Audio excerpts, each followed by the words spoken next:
Hi guys, welcome back to another video. This is Drogs, fully painted miniatures, and we're playing League of Dungeoneers. This is my second campaign. This is my Three Stooges campaign, with my three half ogres, with my elven manager. And today we're going up on quest 3, Highwaymen, from the Rising Dead campaign. So I keep calling it the Rising Dead campaign. It's the Dead Rising campaign. Which is very difficult for me to remember for some reason. So I didn't realize that this entire campaign was kind of an intro. So if you're a new player, I also put that on backwards. If you're a new player, I recommend playing this entire campaign first before you do anything else. The missions are a little easier. It gives you an intro to most of the different enemy types. I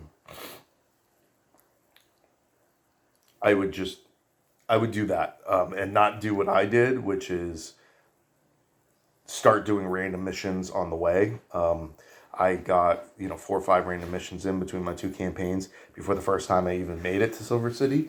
I do not recommend doing that. In the future, you should start your campaign, do the little bandit attack, do the first mission of Rising Dead, and then go straight to Silver City and do the second mission of Rising Dead. Dead Rising. Why do I keep messing that up? Yeah. Alright, so this mission is called Highwaymen. A couple of days after the descent into the old mausoleum, the adventurers are relaxing at one of the city taverns when they overhear an upset, burly man complaining about the state of things. One can't travel these roads no more. Not a single one of my caravans has come through during the last fortnight. After listening a while to the merchant, it becomes clear that the caravans have all been raided by highwaymen. One of the heroes walks over to the merchant and strikes up a conversation. A few minutes later, a deal is settled. The party will deal with the bandits in exchange for coins. Digging around for more information in the merchant's quarters, it becomes clear that all the attacks have happened close to the old ruined fort, which is located a few days southwest of the city. One curious detail recurs in the merchant's stories. When found, all wagons were completely smashed up, as though they had been tossed into the air and smashed against the ground. Furthermore, no trace has been found of the wagon's crew. No further details seem to explain this oddity. Perhaps time will tell. Checking their gear, they prepare for the treks to the ruins. Alright, so I've already done the trek. Silver City's here. We're at White 34, which is right down here. So I just traveled down the road for a couple days. Was that 1, 2, 3 days on the road, and then 2 days through the woods. I didn't get any events or anything, so nothing major happened there. If you had watched my previous video where I kind of filled you in on the post-game stuff and the city stuff and changes to gear and equipment and things like that, I did forget to mention that Krasha fought in the arena. So I actually bet 200 coins, which is the maximum you're allowed to bet. He won the group competition and the semifinals, but then he lost in the final round. I was rereading it, and you're actually supposed to win money for each round you win. I don't think that's fair, because then I would have ended up... I bet 200, so I lost 200, and I ended up winning 380. But if I had followed the rules as written, I would have won 600, which seems a little too easy for, especially for the arena, using half ogres. That did not seem fair to me. I could basically just stay in town and just continue to fight in the arena day after day, and it would be like an infinite money glitch almost. So to me, I don't mind doing it once, but I'm only going to take the single gold reward for it. I'm not going to stack them up. I haven't really explored gambling or some of the other ways of making money just yet, so I'm not sure how that all plays out, whether it's comparable or not, but it seemed like it's too high. Because through reading the rules, if you win all 3, for example, you win a reward for all 3. So I would have won 300, then 380, and then 450 coins. So, and I was 3 off on my roll. I probably could have used a luck point to win. I had like a 65% chance of winning the final, and I'm only level 4, so that just seems a little off. And then I would have had a chance of winning an item as well.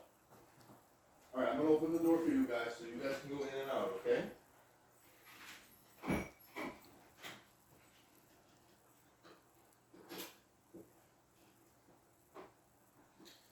Sorry about that. My dog wants to go out. Anyway, so this dungeon is the only special rules are when threat level reaches 10, a wandering monster appears.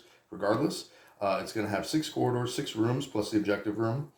I'm going to get a reward of 200 coins per hero, so 800 coins for completing, and we're going up against bandits.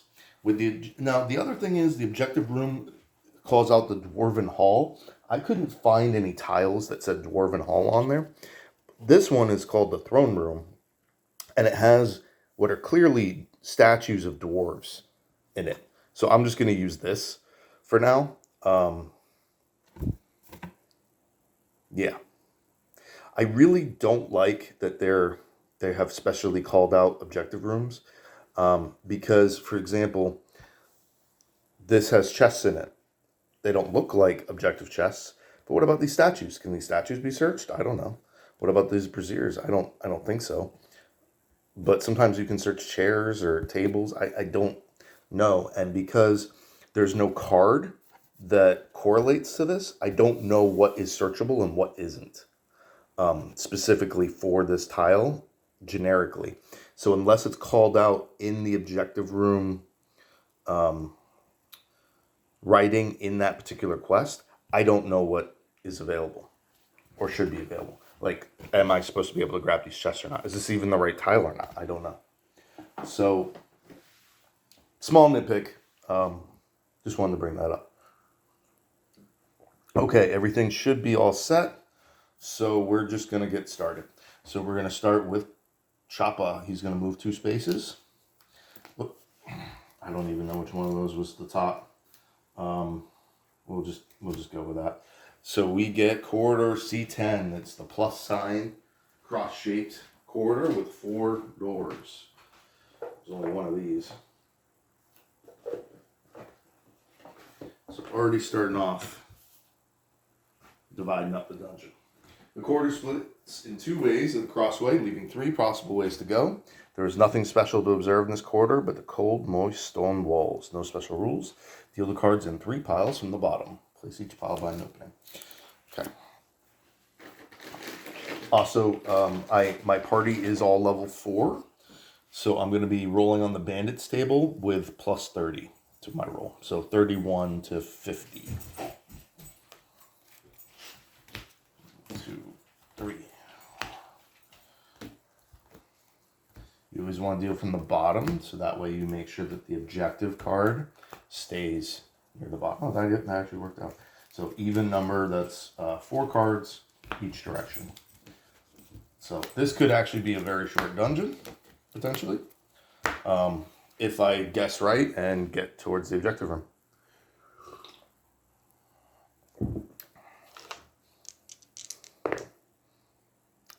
No encounter. There was 30% chance. Okay. 3, 4, 5, 6. I'm going to go up top first. 1, 2, 3, 4, 5, 6. 1, 2, 3, 4, 5, 6, 7.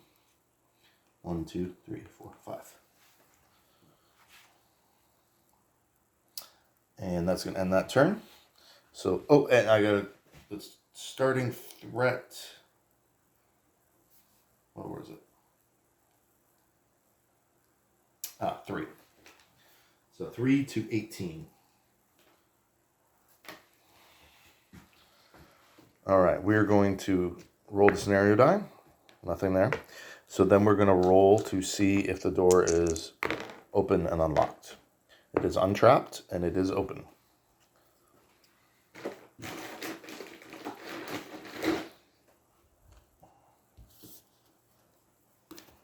And we draw a quarter, C3.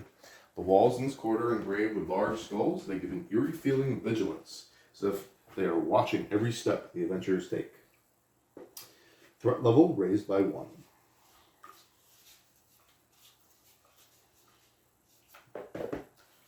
go.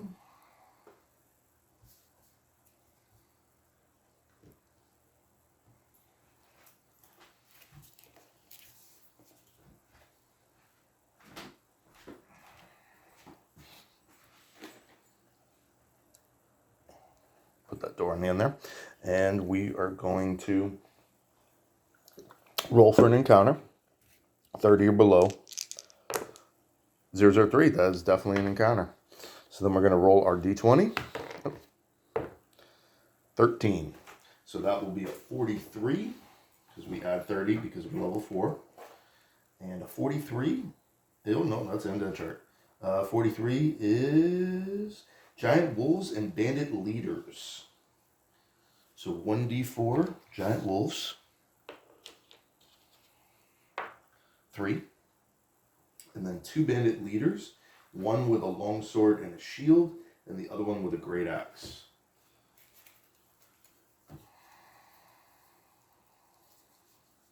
Giant wolf.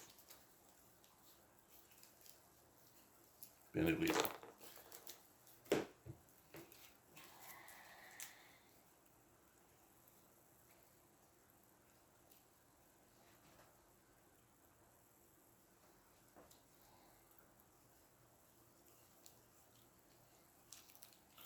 Long sword. X. And then they both have 2 armor and a shield.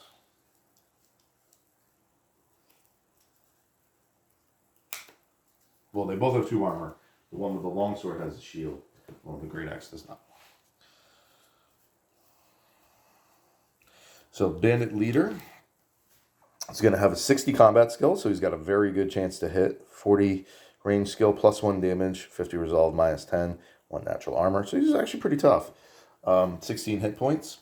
So definitely a higher tier combat unit, enemy. So we got 2 of those guys, one with a shield and longsword, and one with a great axe, both with a bonus 2 armor. All right, so let's roll, and then 3 giant wolves.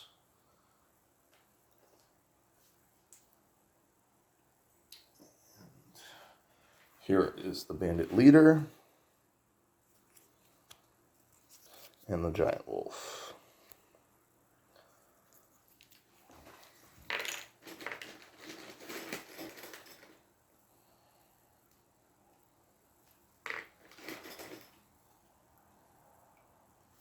Okay, we're going to roll for the leaders first.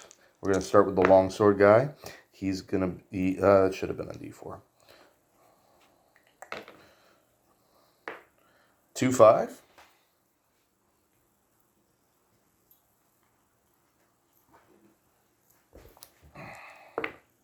And 2, 4. So they're right behind each other. Longsword guy in front. And then we get the 3 wolves. 1, 5.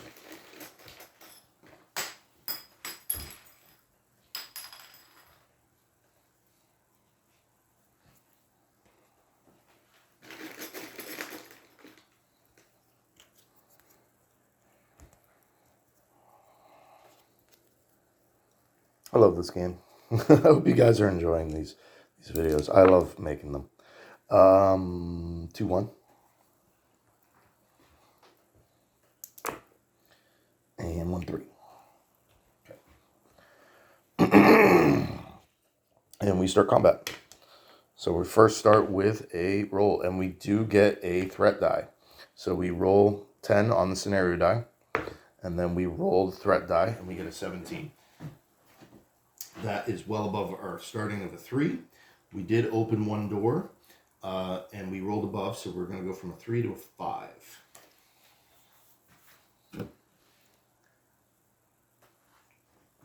And then combat starts. So giant wolves have perfect hearing, as does my elf Bright Star. So they cancel each other out. So nobody gets any extra initiative tokens. So the players start with 4, and the enemy is going to start with 5.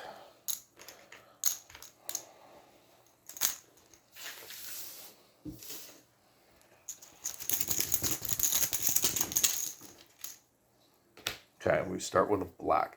Nobody's in combat. So I think it goes to the closest. Magic user. Enemy closest to hero that could charge. Yeah. So we're going to start with either the wolf or the bandit leader. 1, 2, 3 wolf. So it's going to be the wolf. And he's going to charge Crasha. So the wolf hits on a 45. He rolls a 70, so that's a miss. He actually hit on 55. Wait, 55, and then Crasha gets a minus 10, a plus 10 hit. So actually he does hit, because I rolled a 65, right? So he normally he's 45 combat skill. He gets plus 10 from the charge, and then he gets plus 10 because Crasha's using a great axe. So that actually is a hit. And he hits for 1d10. We're just going to have Crasha attempt to dodge first. And Crasha successfully dodges it with a 25. Sweet. It's been about a week since I played, so bear with me. It takes a lot longer to upload the videos than you think. And I actually don't have Wi-Fi. Like, I don't pay for internet. I literally just do everything off my cell phone.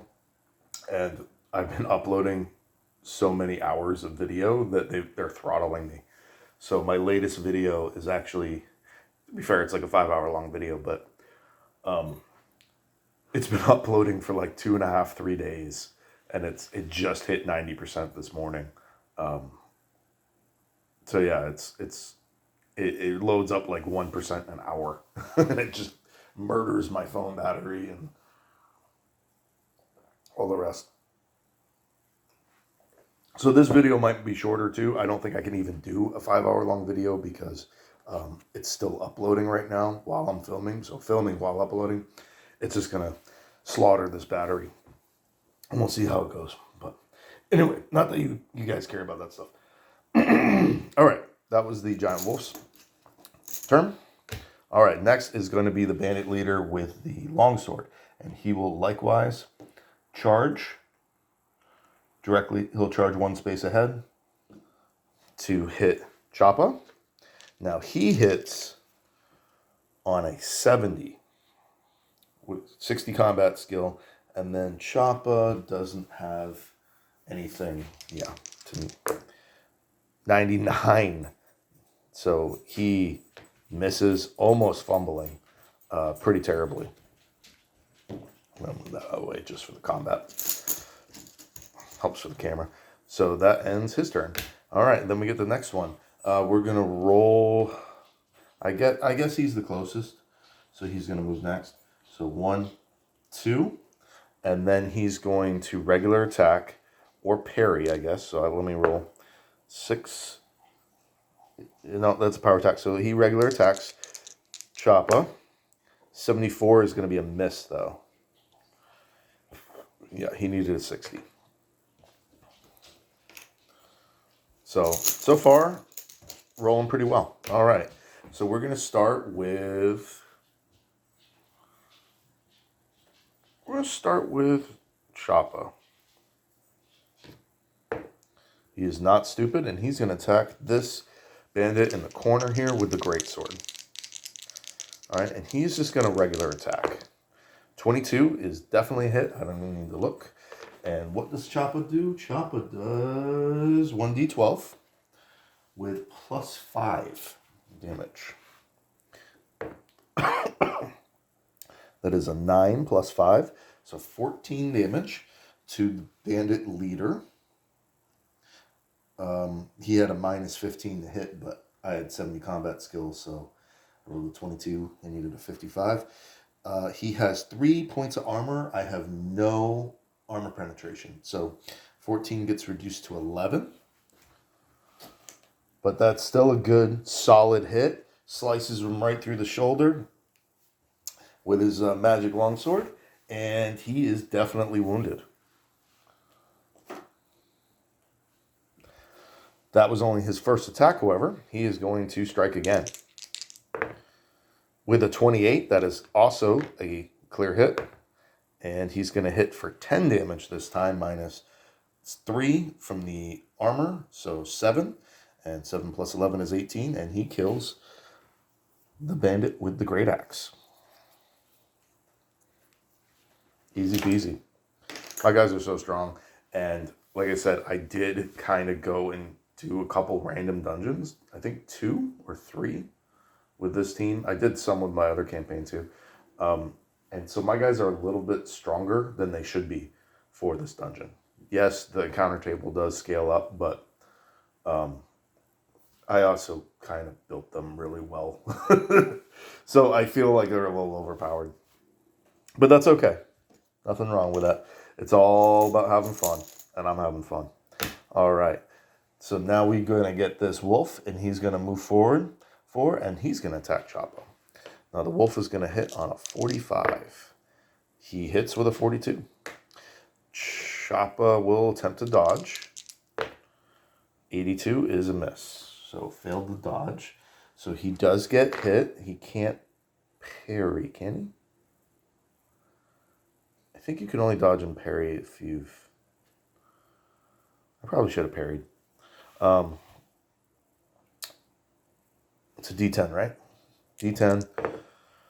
9 to the leg. And Choppa has 3 points of natural armor, 5 defense on his mail leggings. So that is going to do 1 point of damage to his mail leggings. And Choppa's going to take 1 point of damage. I just remembered I had forgotten to roll for my repairs. I had done... let me just do this real quick. Splitta had used an armor repair kit. So he gets 1d3 to each piece of armor. So we're going to roll for his scale mail magic coat first. He heals 2 points durability. So that brings him from -4 to -2. And then he also has a padded jacket, which he restores 1. This had happened before the dungeon when they were traveling. I just forgot to roll for it. I paid for it. And I removed it from an inventory. I just forgot to roll for it. I already did the one for Bright Star. Okay. So he takes 1 damage. Then enemy strikes first blood. Okay. And the last wolf is just going to charge up and back up behind that wolf. There. Okay, so it'll be all players now. We will start with Bright Star. Bright Star will attempt to stabby stab.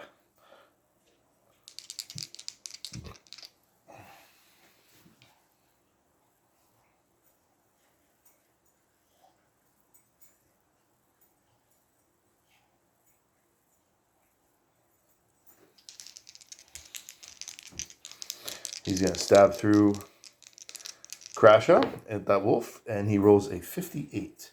Now, Bright Star has a 71 combat skill, and the wolf has a -5, so that's a hit.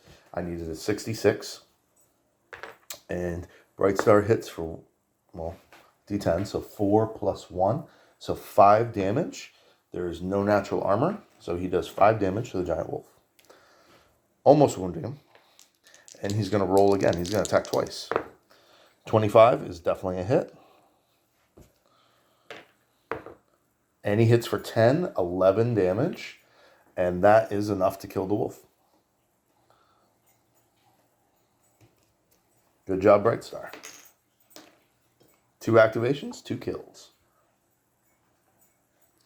Sweet. Next, we're going to try Splitta. Splitta is not stupid. He will attempt a power attack from behind. We're using his halberd on the other bandit leader, using the longsword and shield. Yeah. I killed the one with the great axe.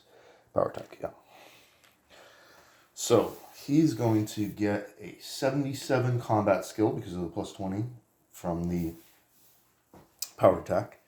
And then the bandit leader has a -15. So 77. So I hit on a 62. 70. Miss. So he power attacks and whiffs. And then we get Crasha, finally. He is also not stupid. He will charge. He will move up one and slice at that wolf. 007, definite hit. And he hits for D12. So 7 plus 6. So 13 damage with armor piercing. And that is enough to kill that wolf as well. All right. Not bad. I took 1 point of damage, 1 point of durability damage. Out of my 4 activations, I got 3 kills. 2 wolves and 1 bandit leader. So very, very solid round. No on the scenario die, so we're just going to keep going. Should be 4 white, 2 black. All right. We will start with Choppa again. He's not stupid. He will regular attack. Actually, he will power attack. Take that back. So, because it's 70 minus 15 from the shield and long to hit. So, with the power attack, it's going to be a +5, and I'll hit on a 75. 97. Ooh, rough. And that ends his turn. So, big swing, big miss. All right, so now the bandit leader gets to go. He rolls 9, which is special skill. No, that is, special skill. He doesn't have any. So standard attack. He will standard attack Choppa and hit easily. Choppa will attempt to parry. Choppa will... Can you parry after a power attack? Yeah, I don't see why. He has a shield. So he will parry. He needs a 55. He fails his parry. Horribly. So he gets hit with the longsword. That's 1d12. 5 to the head. That is not a problem, however, because Choppa is wearing a mithril plate helmet.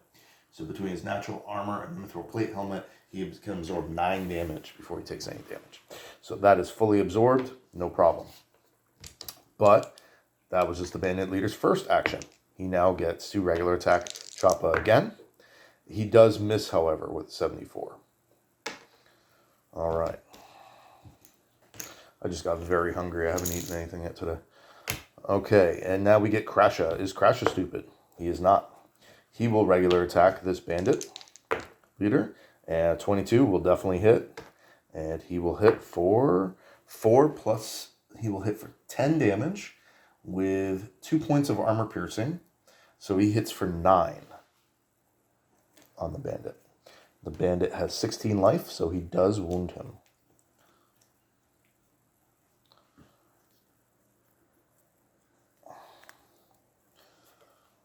Okay, and he will strike again. 92 is definitely a miss.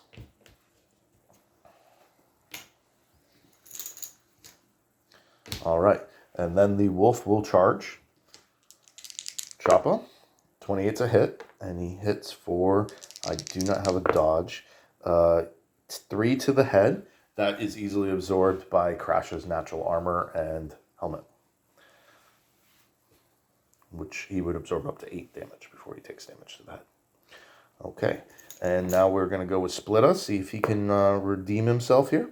He's going to turn around and actually face the enemy. Maybe he'll hit that way this time. And he will, again, power attack. So he hits with a 77, a 62. 13, that's a solid hit. All right, with his halberd, he hits for 1d12 plus 2. And it's 7, and I roll twice, and a 1. So 7 plus 2 is 9. It does have 1 point of armor piercing. So he does 7 damage to the bandit leader. And the bandit leader had 9 life, so that's exactly what we needed to kill him. He had 9, he took 7, total of 16, and the bandit leader is defeated. Good job, split up. So everybody got a kill. And then lastly, we have Bright Star, and he will move up and do 1 standard attack. 007 is a hit. And he only hits for 3 damage, though, on the wolf. Not enough to wound it, but, you know, he's contributing. All right. That ends that round. So 4 white, 1 black. Go into the initiative bag. We're going to roll scenario die 2. We're good there. We pull out white. So we're going to start with Crasha because he's right there. He is not stupid. He will regular attack the wolf. 24 is a hit. And he hits for 7 damage, which is not enough to kill it. Brings it to 2. Let's see if he hits again. 002. That's a bloodlust hit. So he gets to reroll. So he hits for 13. He hits for another 13 damage, which would easily kill. So the first strike with his axe hits the wolf in the side, severely wounds it, brings him down, low to the ground, and then he quickly strikes again, chopping his head off. All right, and because that was such a good roll, he gets a bonus to his combat skill because that was a 3. Not Choppa, sorry, Crasha. So Crasha is going to go from 73 combat skill to 74, which is awesome. You max out at 80. That is, you get your first soft cap at 70, and after 70, it costs double, at least at level up to increase. And at 80 is your hard cap, or second soft cap. It's your natural stat hard cap. And then you can go above that with items and equipment and stuff. But you can't raise any skill above 80. And even if you do raise it to like 100, 120, whatever, you still always fail on a 90 or above. Or 91 or above. I gotta look that up. It should be 91. Because that would be 10%. 90 to 100 is 11%. All right. Yeah, so combat's over. We defeated 3 giant wolves. That's worth 240 experience. And then the 2 bandit leaders are worth 260. So 240 plus 260 is 500 experience. Not too bad. We get 2 rolls on the tier 2 chart. Let's do those real quick. We get an 8. That's going to be nothing, I'm pretty sure. Let me double check.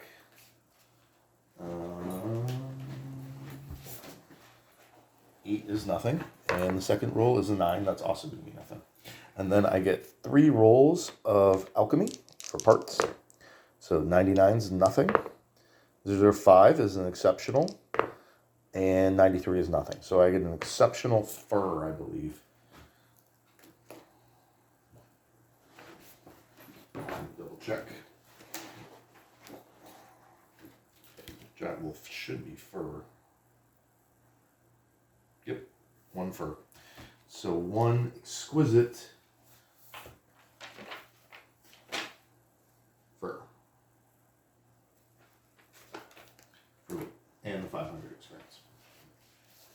Not terrible, not great either. All right. So that's our scenario die. Begin our new turn. We are good to go. 1, 2, 3, 4, 5, 6. 1, 2, 3, 4, 5. 1, 2, 3, 4, 5, 6. 1, 2, 3, 4, 5. We're going to roll the scenario die. 10. So we do roll the threat die. We get a 1. Okay. 1 is less than 5. So we roll again. See what triggered. We get a 14. So we have triggered 14. Add 1 exploration card on top of each pile on the table. Damn. Okay. And then threat goes back to a 3.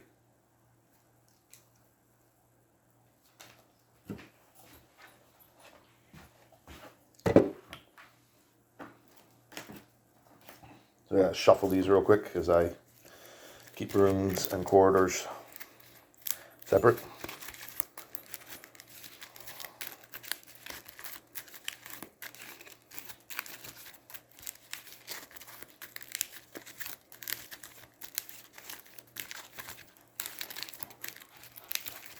So that just made the dungeon a little bit bigger. Not a big deal if I find the objective room in the first or second one, but if I find it in the third one, that it will make for a decently long dungeon. So that brings it from 12 rooms to 15. All right, 13 to 16. Okay. In turn, we will attempt to open this door. It is, master locked and trapped. All right, so that was Choppa. He's my door opener. So, trap card. Fireball. So I get a +5 to my roll to perceive. Unfortunately, his perception is a 7, so I need a 12. I do not see the fireball coming. It gets triggered. Party morale drops by 1. So we go to 16. And there's -2 sanity for Choppa. I don't know. No, that's a good question. If anybody knows, let me know in the comments. It says if triggered, sanity -2, party morale -1. Is sanity -2? I've been playing the sanity penalty applies to whoever triggers the trap. But is that true, or does it apply to the whole party? Because, hey, a trap's going off, everybody freaks out. Or is it, I've been kind of playing it like, okay, he touched the door and then something really bad happens. So that messes with your head. But I guess everybody respects their party members, right? So anyway, fireball. Randomize the square that will be hit.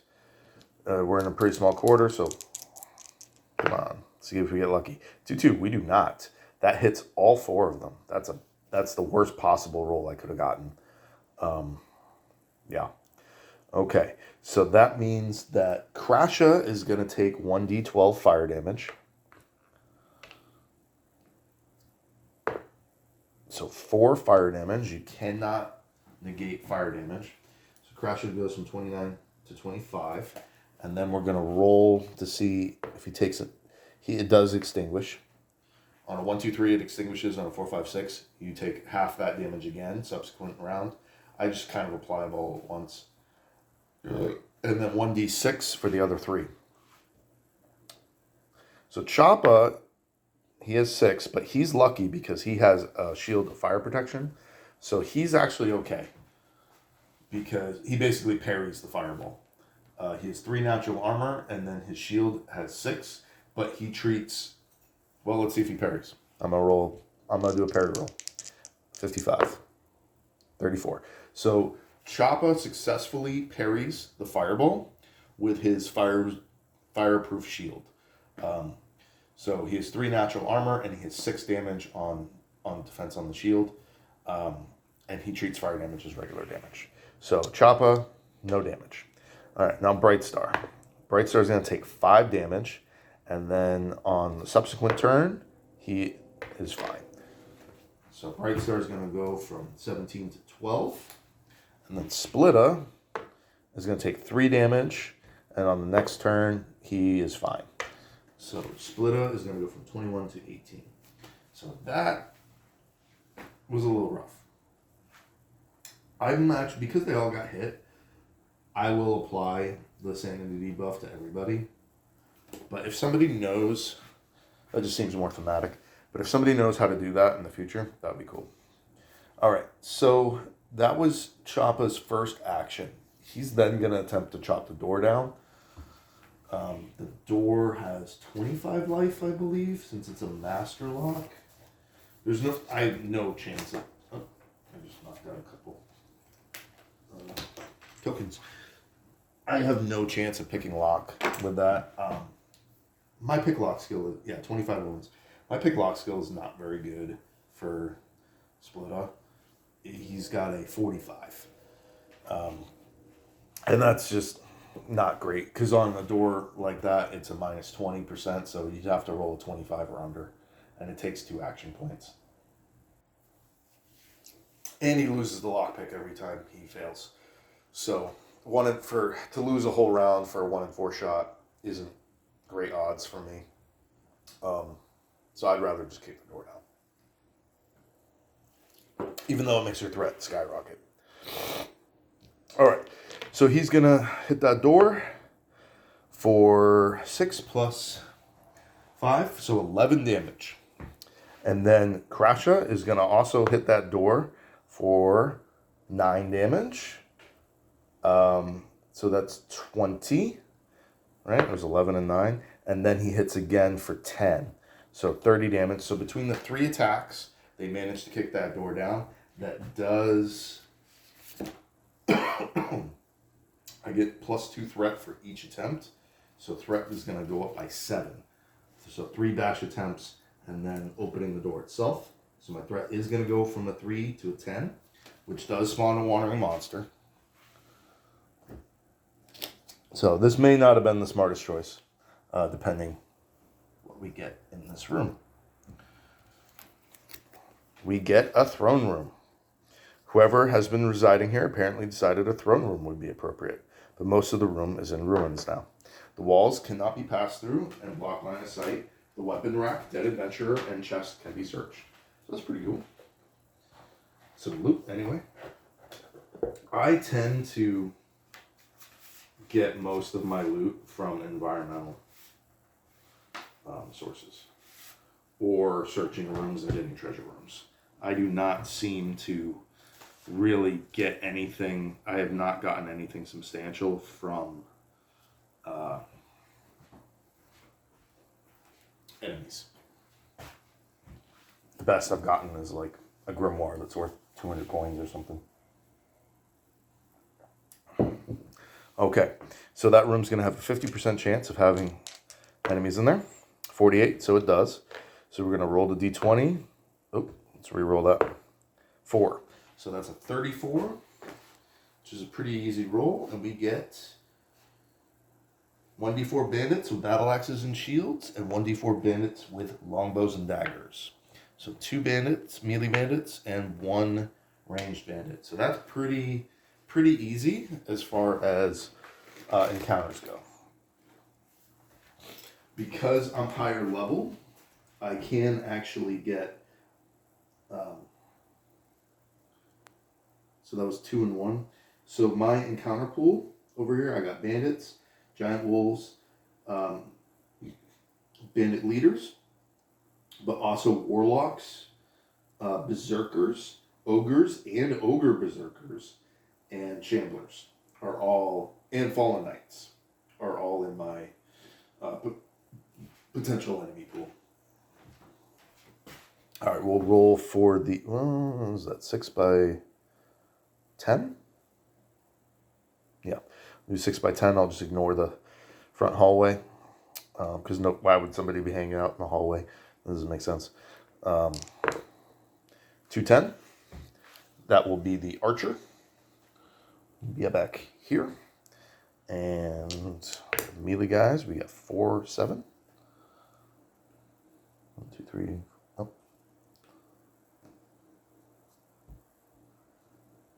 Oh, it's 9. I'll count 1 from the back then.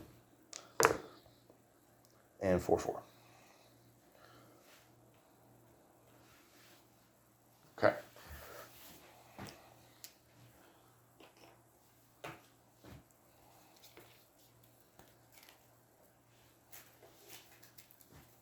So we have bandit card, and the bandits are going to have 2 armor, shield, battle axes, shields, and 2 armor for the melee guys, and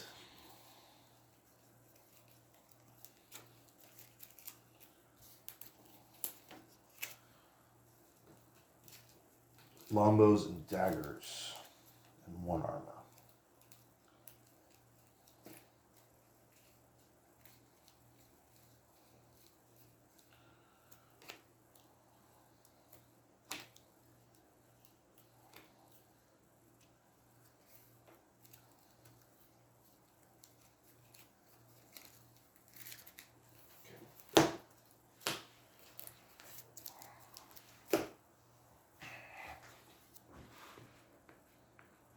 combat starts. We roll an 8, so no scenario die. So that is going to be, we actually get 5 white for the first round versus 3 black because of perfect hearing. Now bandits are pretty low tier enemies. They have 12 hit points. They hit on a 50 in melee, 35 at ranged. They get -5 to hit. So a weaker version of the bandit leader. All right, we're going to start with my guys. He is not close enough to charge, which is unfortunate. But we will still start with Crasha, who is not stupid. And he will go 1, 2, 3, 4. And then he will enter a parry stance.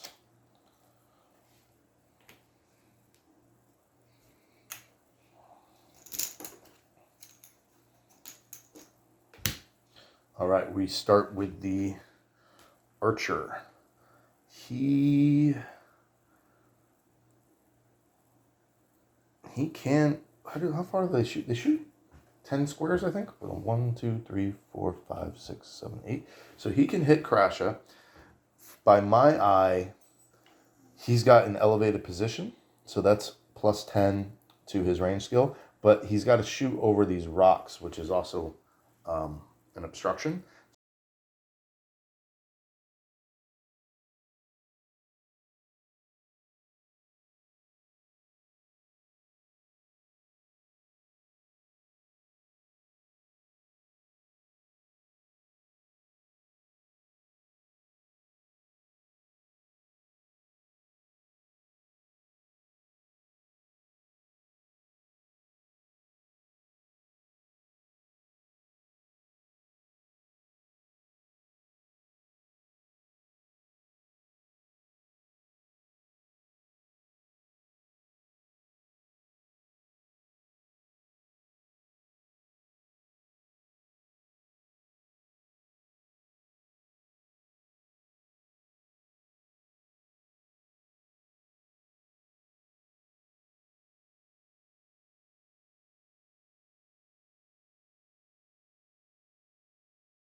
Fallen Knight, by the way.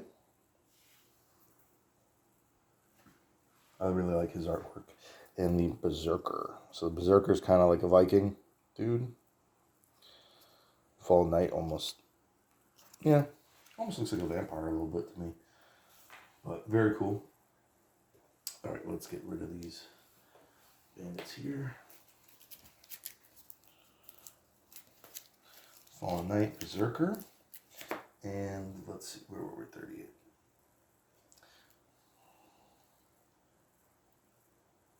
Okay, we do need a battle axe and shield for one of the Fallen Knights. And the other one gets a long sword and shield. Okay.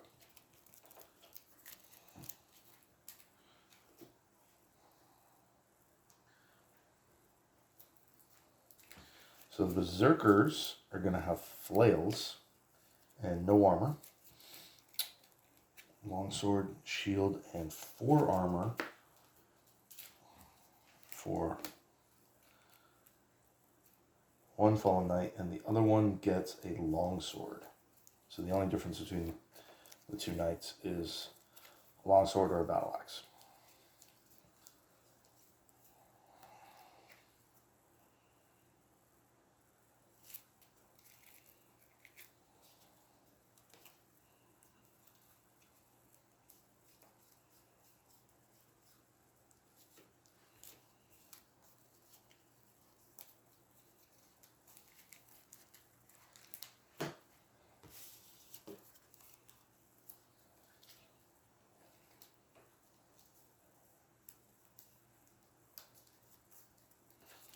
Okay. Berserker with flail, Fallen Knight with long sword, shield, 4 armor, Fallen Knight with battle axe, shield, and 4 armor. So the Berserker has 50 combat skill, 35 range skill, 45 resolve, minus 10 to hit, no natural armor, 4 movement, no bonus damage, and 35 dex.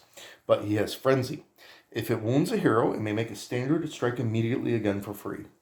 Okay, and that is permanent. So the Berserker is always frenzied. It has 14 hit points, gives 110 XP, and is a tier 1 treasure.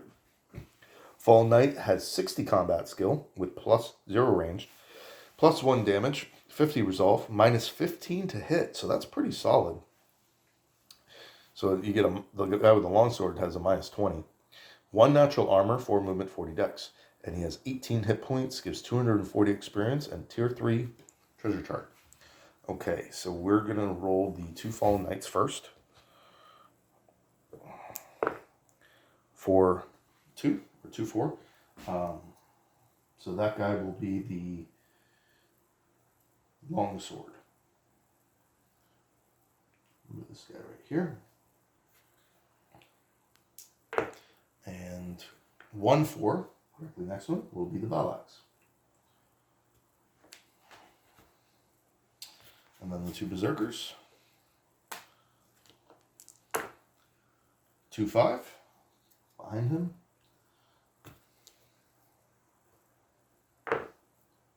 And what is that? 2-3. And in front of him. Okay.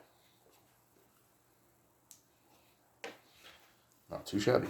So that would be 4 and 4 as far as initiative tokens. So 4 white. 2, 3, 4.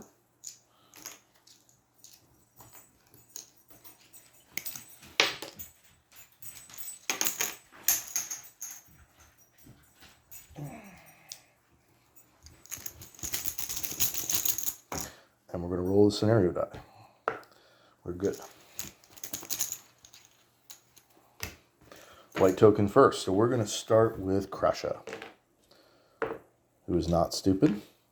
And he's going to go 1, 2, 3, 4. And then he's going to strike at this guy in front and see what he can do. So he rolls an 86. That's going to be a miss. I'm almost positive. Yeah, I mean, that's a miss. That's definitely a miss. But at least he gets in position. All right, black is, so it actually has to go to that one that's now in melee position. So he's going to roll. He rolls a 1. That is a parry. So he's going to strike and then parry. And he rolls a 72, so he strikes and misses. Yeah, he strikes and misses. And then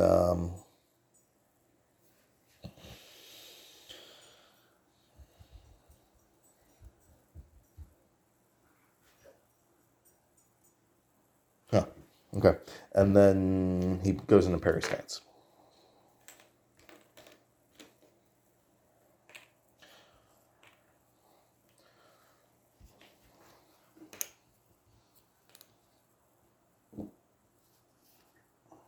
Oh, technically that should be there. Okay. Now we got to roll between the...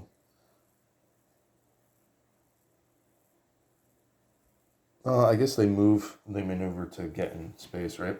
So this one's going to move 1, 3.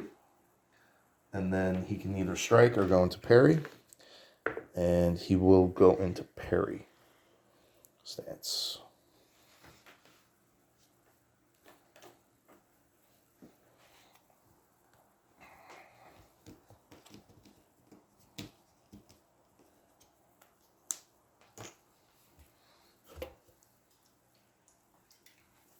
I will say, I don't think I've been playing the push rules correctly, because they do say you're always supposed to push to like move a guy to get more enemies able to attack, but I'm not necessarily sure how that works in like hallways. Like you can't push somebody if I put somebody behind them, right? I don't know. Okay. Oh, another enemy. So he's going to move up, and then he's going to strike.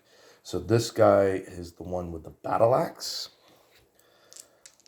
Or will he strike, or will he parry? He will also parry. So all 3 of those guys went into parry stance. And then we're going to get Splitta, I think. Yeah, Splitta is going to move up too, and then he's going to strike. So he will roll for 100. That is a failure roll. So I don't even need to check. So his weapon takes a point of durability damage. Terrible job, Splitta. Don't do that. Okay. And then we're going to get Choppa, who's also not stupid. 1, 2, 3, 4. And he's going to continue moving. He's going to go 5, 6. To get in position there.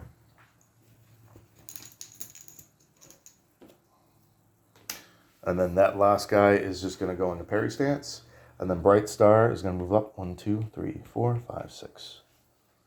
Okay. So right now, all 3 of these enemies are in parry stance. So they get plus 10 or minus 10 to my ability to hit them.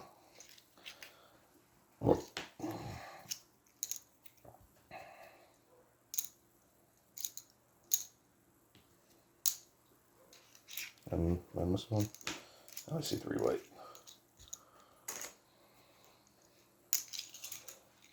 Okay. Let's roll that scenario die, see if we got anything going there. We do. Okay, so then we roll a d20. 5. 5 is less than 10, so we do actually get a threat roll. Because we're in combat, it's a d10, not a d20. We get a 3. Oh, I keep putting that chart underneath that. 3. Forge under pressure. While under pressure, some will break, some will harden. One enemy gains 15 combat skill until dead, and the threat level drops from 10 to 7. Was I supposed to... No, I did spawn a wandering monster when I raised the time. Okay. Alright, so I got to randomize. 1, 2, 3, 4. 2. So that's going to be the Fallen Knight with the battle axe, I believe. Yeah. The Fallen Knight with the battle axe. now gets a plus 15, so he's got a 75 combat skill for the remainder of the battle. Okay, so he's my number 1 threat. Okay, we're going to go with Krasha. Are you stupid? No. He will use an energy point to enter Frenzy. And then he will attempt a regular attack. They're all in parry stance. So I guess he's going to attack the Berserker because the Fallen Knights are harder to hit. So that Berserker... No, he's going to hit that... No, he's going to go after that Fallen Knight with a great battle axe. So he's got a minus 25. Battle axe cancels out the shield, but it's still minus 25. So that means I'm going to hit on a 49. 97. That's a miss, so he loses his first action. And then he's going to attack again and miss again. So, no good for Krasha. Frenzy's not working out for me. All right, now we're going to try Split Up, see what he can do. He is not stupid. He will regular attack. The one will... Oh, no, he might power attack, actually, because that guy's got a minus 30 to hit. Yeah, between the shield and the parry stance. So he will power attack. He still only hits on a 60. So 89. So he power attacks and misses.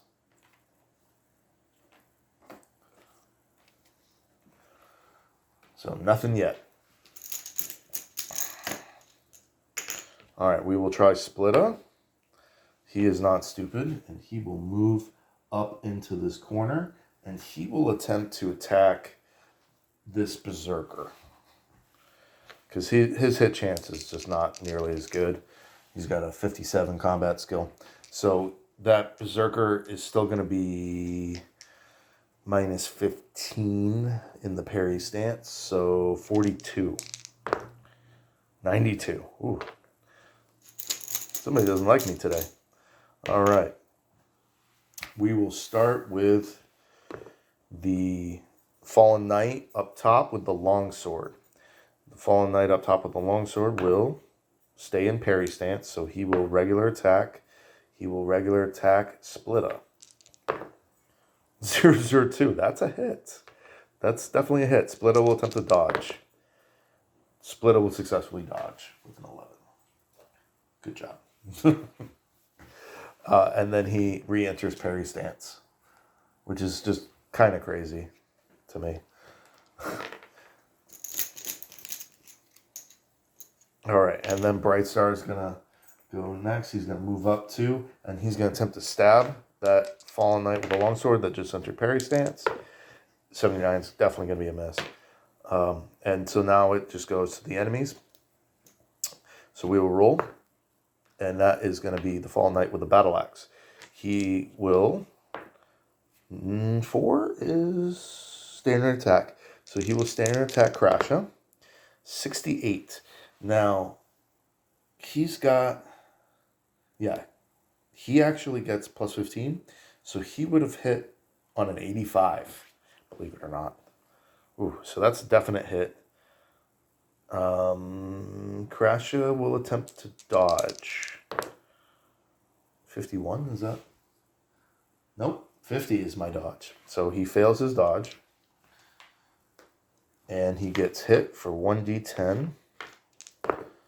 5 in the chest. 5 is not a big deal. Well, let's see. It's actually 6 with armor piercing of 1. So he absorbs 4 from his natural armor, and then 2 hits him in the scale mail chest, and he absorbs that. So he's okay, but he will strike again. And he hits with a 60. 10 to the leg. So that's 11 with 1 point of armor piercing. So natural armor will block 4, bring it to 7. And then he's going to take 5 to the leg. So he's going to, which absorbs another, he absorbs another 5 to the leg. So he takes durability damage and takes 2 damage. Goes down from 25 to 23.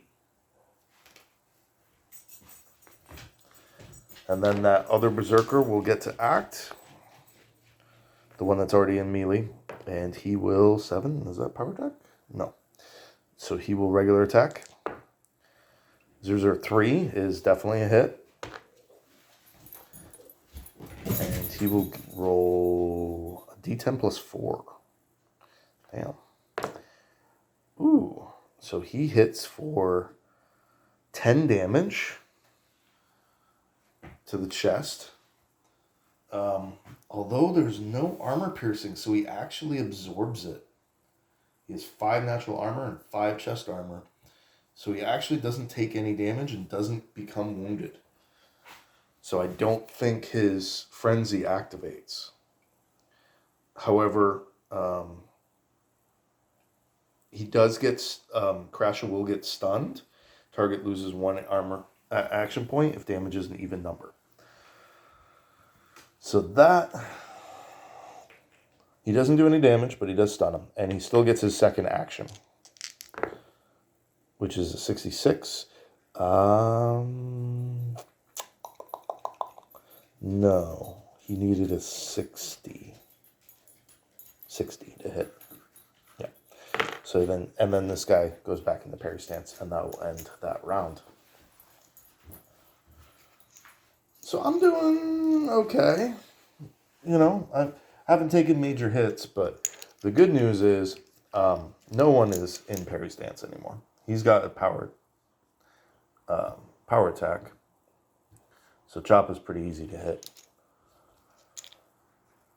But none of these enemies are in parry stance. I need to start hitting them. They have some pretty good to hit scores. Why did I pull a power attack out of the initiative bag? All right, black first. So we're going to roll for, see which enemy goes first. It's going to be this powerful one with the battle axe and the plus 15 combat skill. He will 6 power attack. Okay, so this Fallen Knight is going to basically hit, yeah. So he power attacks Crasher. Crasher cannot dodge. He cannot parry. I really should enter parry stance with him, huh? If he's just going to stand there like that. So he's using the battle axe, so 1d10. So I rolled d10 twice. 3, 3, that's lucky. So 4 damage with armor piercing, that's fine. He just absorbs that with his natural armor. So that was lucky. And it removes his 2 hit bonus.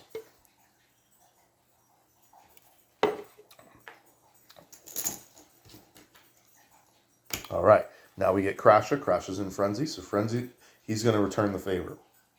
That Fallen Knight loses his shield and 2 hit bonus. So that was a minus 15 that he was losing. And so now he just hits with his base of 74. I don't believe there's any more modifiers. 001. Wow. Now Crasher had already hit his combat skill. So he restores a point of energy and goes back to 3. So that's a bloodlust hit. So he gets to roll twice. 7. 8. So we're going to take the 8. 8 plus 6 is 14 damage. 3 points of armor piercing due to frenzy.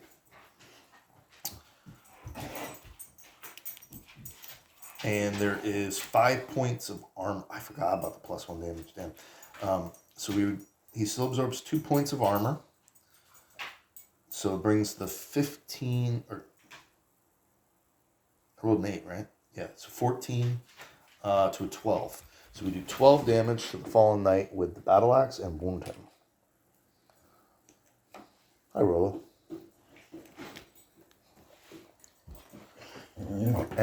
And we get a free attack due to frenzy. So he's gonna hit him again. Oh yeah, 13. So let's see if we can get that kill. That is 10 minus 2. So 8. And he was already at 12. So yeah, that is a kill. 20. So we managed to kill the one with the battle axe. And that's still only his first action. Oh no, although he only had one because he was stunned. So that does end his turn, actually. I forgot about the stun.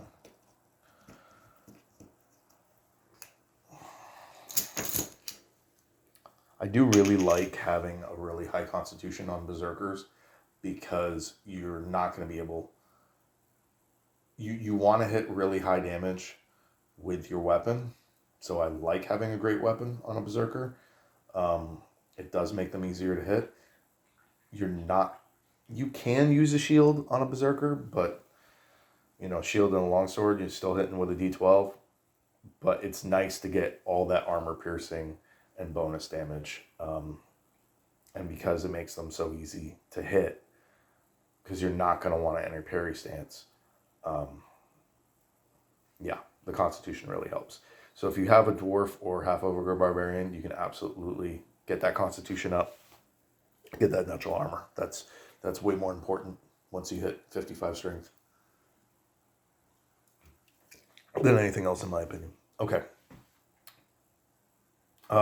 Black token, so we're going to roll, and it's going to be that berserker down bottom. It's still early in the day, so I'm waking up. 8 is standard attack. Yep. So he's going to standard attack with 001. That's a hit. And a flail is a D10.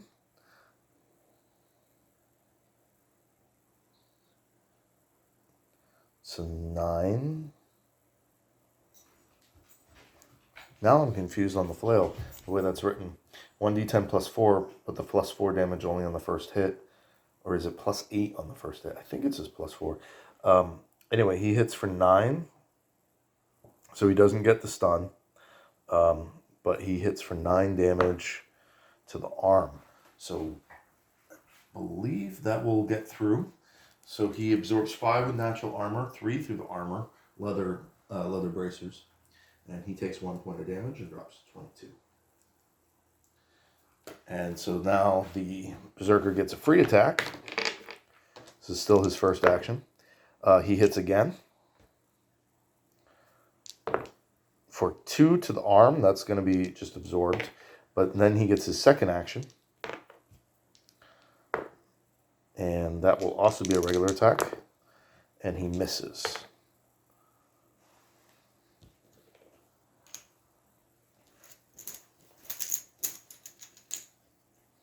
All right, we're going to go with Bright Star. Bright Star is going to do a power attack. So Bright Star has I got it covered. 71 combat skill, so then 91, and then minus 20, so it will be a 71 to hit. 64, so that's a hit with his power attack, and he rolls a 9 or 6, so we're going to take the 9 plus 1, so 10 damage with 1 point of armor piercing. And he has 5 points of armor. So it's going to be 5 damage total. So that's why armor piercing does matter. The only other way other than... So Krasha has 3 points of armor piercing when he's in frenzy. So that's really useful. Also, if Splitta gets behind an opponent, he ignores all armor. Due to being a rogue. So that's the other way to get around that. Alright, but that's still 5 damage. Not enough to wound him or anything, but brings him from 18 to 13. Solid hit. Alright, we're going to go with Choppa. Choppa's not stupid. He will also power attack because there's a minus 20 to hit. So he will hit on a 70. 48, sweet. That's a good hit. And he gets a 2. No. Or 10, yes. So 10 plus 5. So he hits for 15 damage. No armor piercing. So 5 gets absorbed by armor. But he still hits for 10 damage. Because it was such a solid hit. And that brings that Fallen Knight down to 3 hit points and is wounded. So very solid. All right. Now that is that knight's turn. He gets 1 action, and he will regular attack. And he will regular attack Splitta. 43 should be a hit. Yeah, that's a hit. Splitta cannot dodge or parry. Okay. So that's going to be, a longsword is D12. So he hits for 8 damage, 9 damage, because it's +1, to Splitta's leg. And Splitta has a mail coat, so he absorbs 5 of that damage. Takes 1 point of durability to his magic mail coat. I said 9, right? Yeah, and then he takes 4 damage. So he drops from 18 to 14. And mail coat's taking the beating already. And doesn't really matter. So this guy, it doesn't matter because that other one made space.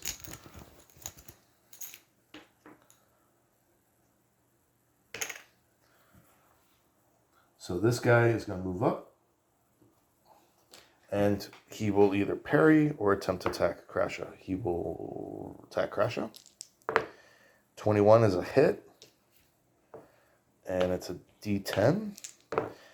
So 7 to the chest, which will get absorbed by Crash's armor, and it does not stun him. And then next we get Splitta. And Splitta will attempt to power attack this one right here. Right? Don't want to do that.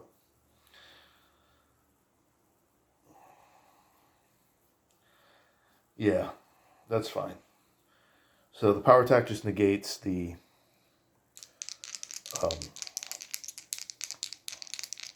defenses of the Fallen Knight. So he'll attempt to power attack him with a 32. That's a hit. Awesome. And we roll 2d12, 7 or 12. Awesome. So that's going to be a kill. 12 plus 2 is 14 with 1 point of armor piercing. So that is still going to be 10 damage. And the knight was down to 3 life remaining. So that Fallen Knight is also kaput. Very, very nice. That ends that round. See, Splitta is finally starting to contribute. That halberd makes a big difference. And when I was in town, so we're down to 4 white, 2 black. I forgot to be removing these tokens.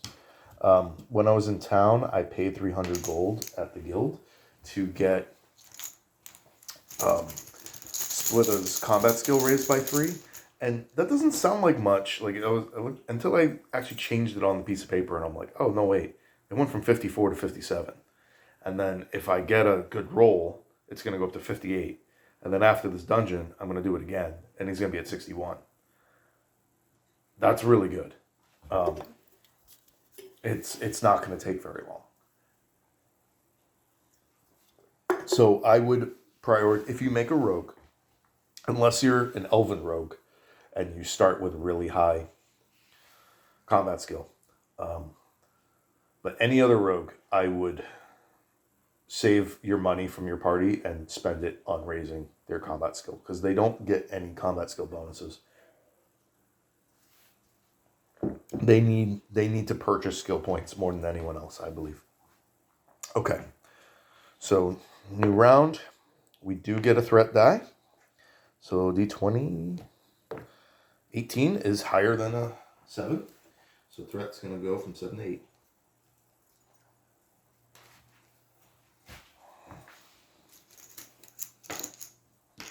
All right. Now we're going to go Crasha. Crasha is no longer frenzied, but he's not stupid either. And he's going to attack this berserker directly beneath him. 49 is a hit. And he's going to hit for 9 plus 6 damage with 2 points of armor piercing, so 15. And he has no armor, so he just one-shots this guy with his great axe. Just really solid, good hit. Catches him in the throat, slices it open, he bleeds out on the ground. And now he's going to strike at this last remaining opponent. With a 98, though, he's pretty sure he hit the wall with that one. Not a particularly solid hit. Swings wild with his follow-up. Okay, now we're going to go to Choppa. Is he stupid? He's not. I have not gotten a stupid roll yet. That's nice. He's going to charge, so he gets plus 10 to his hit. That's at 26 is definitely a hit. And he's going to hit for 12. Oh, that's going to be a kill. So 12 plus 5 with his magic longsword. So he hits him for 17 damage. There is no armor. Boom. Just charges him down, stabs him right through the heart. Sword sticking out the back. Instantly dead. Instant kill. Awesome job. Good job, guys. So I took a little bit of damage there. A little bit of durability damage. But nothing too crazy. I did take point of durability on that magic nail coat. I don't like that. I'm trying to get that repaired, but that's all right. So for 2 Fallen Knights, there were 240 experience apiece. So that's 480. Berserkers are 110 apiece. So that is 220. So 480 plus 220 is 700 XP. So we're already about 1,500 for this dungeon, and I get 2 tier 1s and 2 tier 3s. So we'll start with the tier 1s. Ooh, 1. Weapon, so that's a flail with 1d4 durability loss. So a flail minus 3 has been found.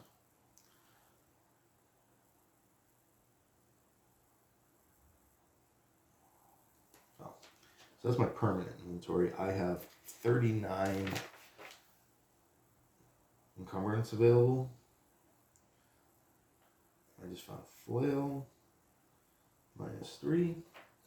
Flail minus 3 is, damn, 20 encumbrance? Probably going to drop that then. I can't believe that weighs that much. It's a two-handed weapon. I didn't realize that. Okay.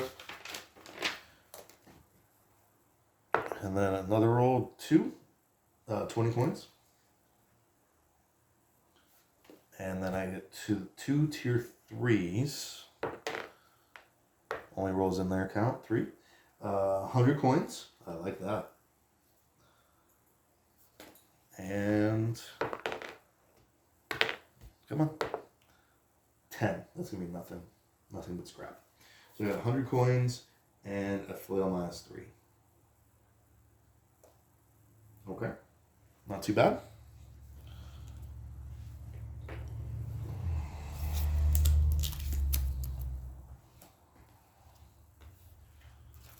Let's get this stuff put away.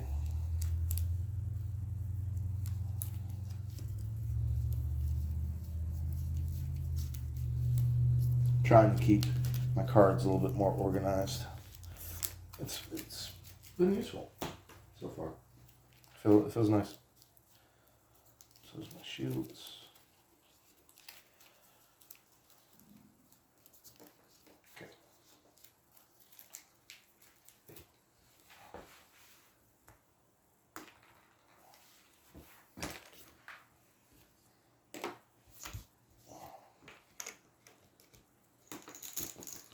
Not too shabby. All right, new turn. Scenario die. We're good. So Bright Star is going to move 1, 2, 3, 4, and he's going to search that armor rack. 10. That's not a good roll. Actually, it's a weapons rack. Nothing. All right. 1, 2, 3, 4, 5, 6. 1, 2, 3, 4, 5. I don't think you can move through that. 1, 2, 3, 4, 5, 6. That ends up round. No scenario die. We're good. 1, 2. He's going to search that dead adventurer. 3. Dead adventurer, find treasure. And what do we get? Barbed arrows. Vicious looking arrows that will sear the flesh of enemies. So I'm just going to add those to the permanent inventory. They don't weigh anything. 5 barbed arrows.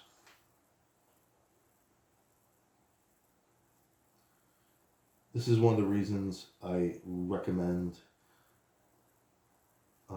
keeping a notebook. You're going to get a lot of inventory items that don't weigh anything. So I have arrows and bolts and potions and things like that just don't weigh anything, but you're going to end up, you could have 20 potions in your inventory. And to just record all that on the character sheets and keep track of that is really, really difficult. So, and because characters can freely share, there's no reason. So if you're pulling something out of your backpack, you can just toss it to your buddy, right? There's no reason to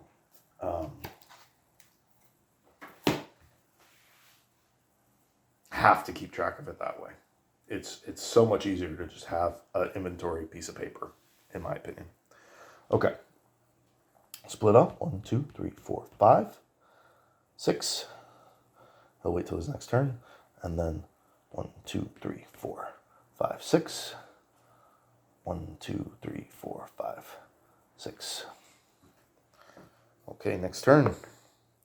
Scenario die, we're good. Splitter will open that chest. So the chest, we got to roll to see if it's locked, trapped. It is unlocked, it is untrapped. So then we roll to see what's in it. 3. 3 in a chest is 2 fine treasures. All right, 1, 2. And we get a necklace. A pearl necklace is far more than any commoner could own and could probably sell for a hefty price. This necklace can be sold or enchanted using the enchant item spell. And it's worth 3 D100? That's a strange... I don't think that's correct.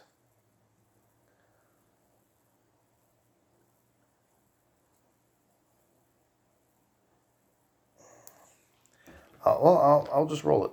It's fine. 3 D100. Might be worth almost nothing. I rolled a 100, so... Okay. All right. A necklace, pearl necklace, value 300. I don't think that's accurate because it can only be sold. Or maybe, was I doing jewelry wrong? So when I got rings that were worth 150 and I sold them, I still did the 70% cost thing. So I looked at the armor equipment table, 150, okay, and then I sold them for 120 or whatever. So maybe they sell for exactly what they roll. Because I'm like, if you roll a 57, what are you supposed to do with, what is that, 171? How do you chart 171 on the equipment table? It doesn't allow you to do that. But maybe you just sell it for exactly what it's worth. Like, maybe just for jewelry that works that way. Okay. And studded leather armor. That's not bad. What piece did I get? 3. Studded leather jacket. Yeah, sure. With 1d2 plus 1. So minus 2. So studded leather jacket minus 2.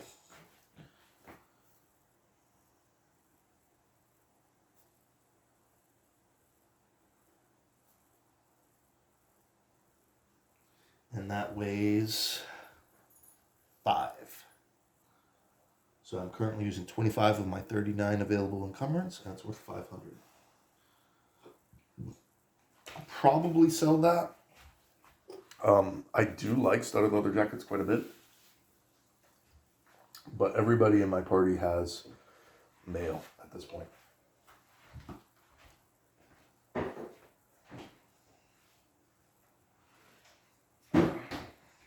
I actually think, at least until you've completed the Dead Rising campaign, I would never buy a piece of mail, except maybe like a helmet, leggings, because those are relatively cheap. I think leggings are 200. Helmet's probably half that. I would stick to leather and padded armor as far as purchases go, because it's just too expensive early on. And definitely don't buy plate. And then but if you find plate and mail, wear them. And if they break, fine. So I have not purchased any of my scale mail. I haven't purchased much of my mail, and I haven't purchased any of my full plate. But I wish I had not wasted as much money on mail as I had, because they just end up breaking anyway. So definitely save your money. Studded leather, that only weighs 5. That might just sit around in my backpack. Studded leather is pretty expensive. And that's a good option if something breaks. The only reason I don't like leather is because it's not stackable. And I like having stackable shit. Oh, damn. I forgot I haven't been applying the clunky rule. Even though I've been stacking armor. I totally forgot about that. I gotta look that up. So I know I'm not wearing plate much. Okay. So Choppa's immune to clunky. He has a talent for it. But Brightstar has a plate helmet, so he gets a -10, an additional -10 to his dex. So that's actually a -30. Not that dex comes up much. It really hasn't. So he's got a -30 to his dex roll.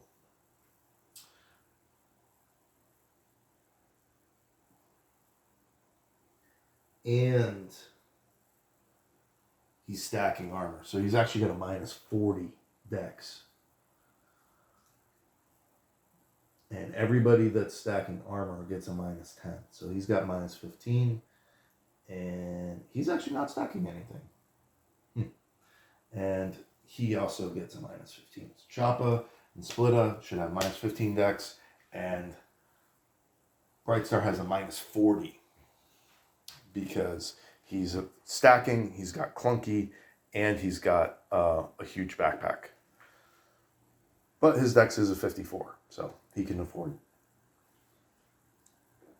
So that's a factor too, because I don't think you're allowed to go below 0. So if you're, you do eventually, unless you're an ogre and your strength is really high, you're going to want a huge backpack eventually, because it's just a massive encumbrance boost if you want to stack plate mail and chain mail and things like that. And my War Priest does. And then but because he's a War Priest, he also gets -10 from wearing a plate and -10 from stacking. So for him to stack full mail, full plate, he's going to need a really high encumbrance score, but he's also going to need over 40 dex at a minimum. Now, I always recommend raising dex when you create characters, so it shouldn't be too big of a problem, but just something to keep in mind.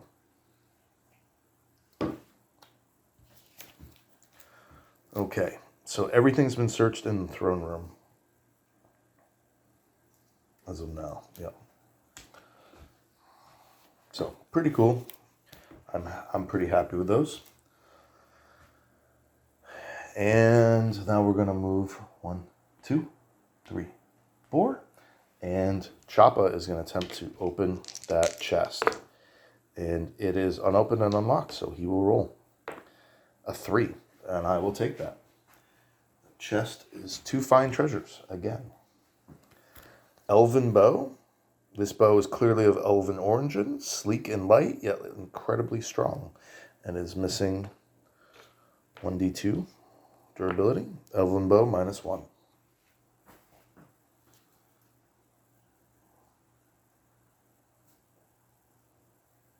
-1. It is 7 encumbrance. Oh, I wrote -7. -1. 7 encumbrance. And its value is 500. So that puts me at 32 encumbrance out of 39. So that's not great. I'm probably going to drop that flail. It weighs 20 and it doesn't do much. A religious relic, a necklace with a holy symbol of one of the gods. Maybe this will help you on your quests. Okay. I already have a necklace, unfortunately. But I found the Necklace of Iffy, plus 5 resolve. So this is only for War Priests.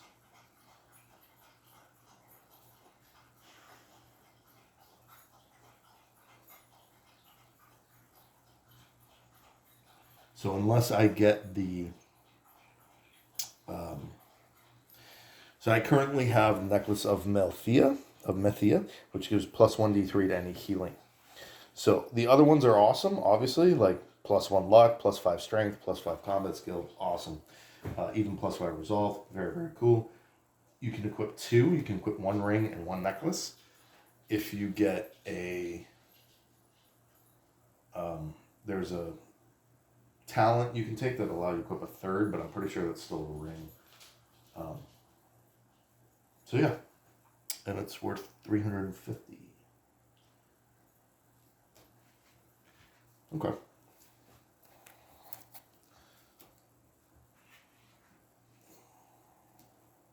Not bad.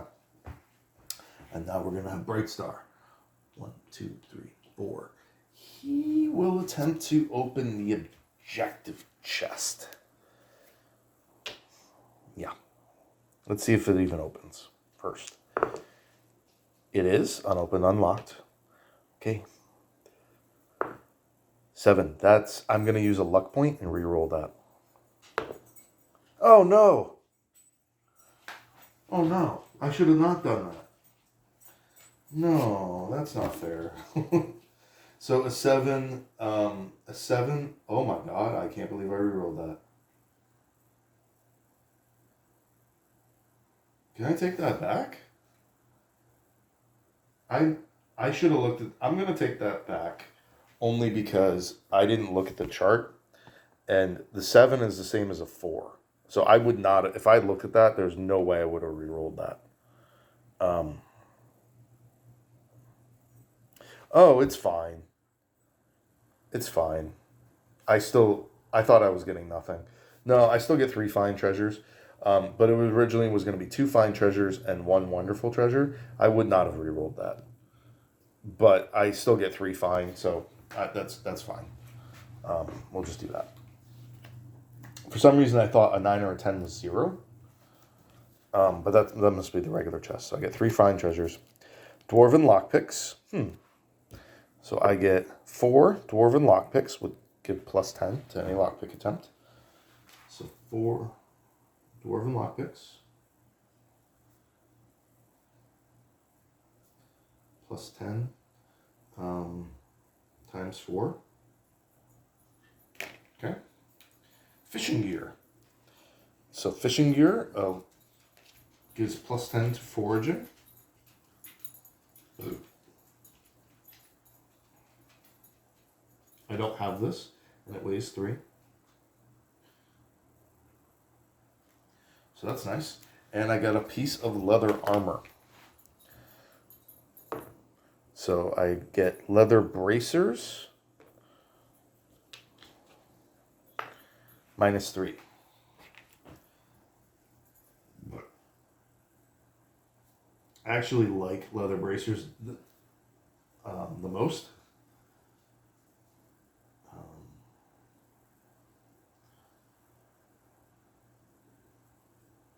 So I'm just going to get rid of that flail because it weighs too much. So my current encumbrance is 12, 18. I still have 1 point remaining, but 38 out of 39 is too much. I still got a chest open. So that ends that turn, and unfortunately I used Brightstar's only luck point. So it doesn't always work out, but that's okay. And that's the scenario die. We're good there. Brightstar is right there, so he's just going to attempt to open. No, never mind, because he's out of luck. We're going to have Choppa, 1, 2, 3. He's going to attempt to open that chest. 4, 4, unlocked, unopened, and he will roll. 5. So 5, let me check the chart first. 5 is fine. It's not great, but So I really want, so 5, if I got a 4, that's 2 fine treasures, 5 is 1. And you can get wonderful if you go roll really high. I really wanted the luck point to make sure I don't roll nothing. But I'll take, loot. I already got a loot. Weighs 5, value 100, so that's going to be sold. It's a great item.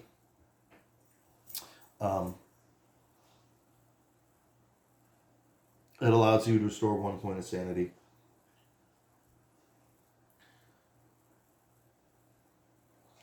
I thought it restored 1d3 sanity, actually. That's strange. I'll have to double check that. It weighs 5. It's 5, value 100. So I already have a lute, a flute, and something else. I have 3 musical instruments. Yeah, I wrote 1d3 sanity on the lute. So I have a lute for sanity, harp for more hit points, and flute for reducing your threat for whenever you take a rest. All right. Brightstar will attempt to search the room as well. See if there's anything else in there. He rolls a 72, and that's a miss. Okay. Sorry, scenario die. We're good. And we will book it out of there. 1, 2, 3, 4, 5, 6. 1, 2, 3, 4, 5, 6. And the treasure room closes up. All right, Crasha will move up here. He will attempt to open this door. Unopened, untrapped. So that's successful.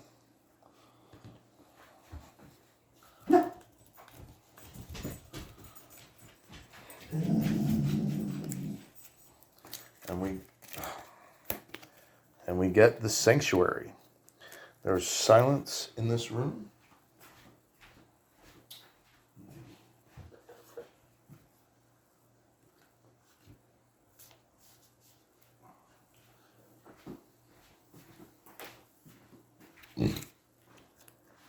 There is silence in this room that somehow feels reassuring. The room is dimly lit, and in the middle of the room is a large fountain. The water from the fountain mirrors the torches, making the light dance across the ceilings and walls. The water in the fountain can be drunk. Furthermore, it can be searched. The threat level is decreased by 2. So my threat drops to a 6. Okay. Let's roll on the encounter table. 25. We do get an encounter. 2. 32. 32 is 2 bandits with battle axes and shields and a warlock. Okay.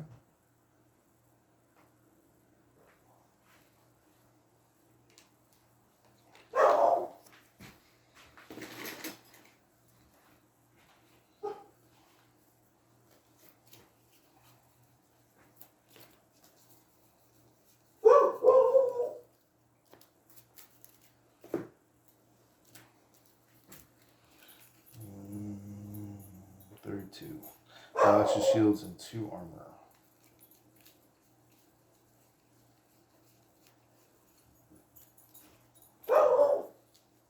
And then he has a staff.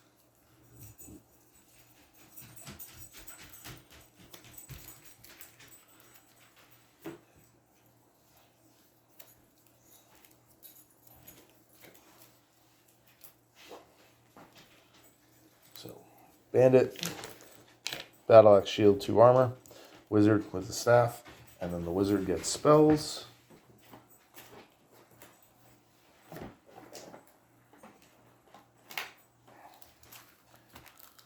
Alright. I don't have these as well organized yet. Spells don't come up that much.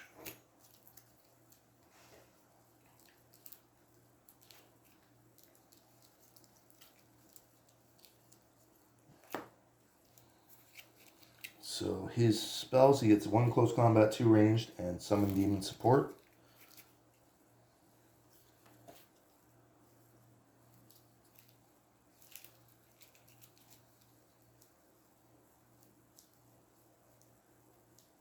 Summon demon.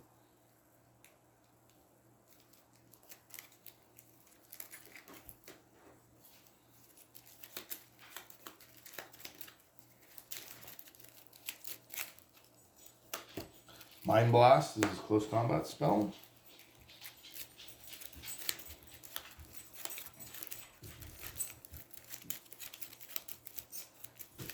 So Mind Blast is a close combat spell that damages their sanity. And then he also gets slow. The range spell and blind. It's the same two I got. I've been getting those ones like regularly. It's funny. Okay.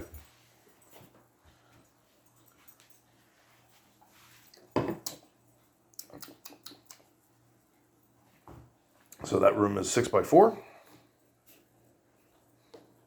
And if you land in the fountain, it's going to end up in that front 4. Wizard first. 2-4.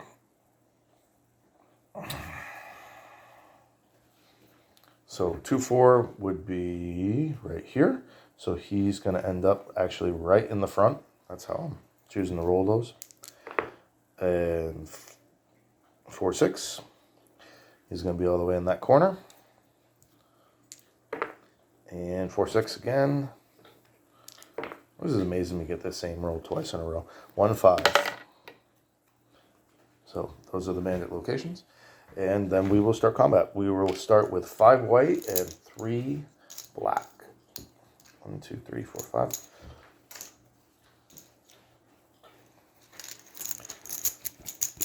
We're going to roll scenario die. 8, we are good. Black is going to start with the mage. He's actually in close combat range. So if adjacent, roll 1d6. 2. Movement away, stay in line of sight. So 2, 3, he's going to stay in the line of sight. And now that he is in line of sight, he will cast random magic. 1, ranged magic against closest hero. So then we'll roll to see whether he casts slow or blind. He will cast, well, okay. I said slow first, so we'll cast slow. A wizard targets one random target, becomes slowed. It does not matter if they are intervening miles of furniture, blah, blah, blah. Target can still move, but each square now counts as 2, halving the target's movement. This spell lasts until the end of battle, but can be overcome by successful resolve test. And so it has to pass his ranged attack of 55 to cast that, correct? 32. So see, he successfully cast slow on Krasha. So Krasha has to pass a resolve test to undo that. Okay. Wizards are cool.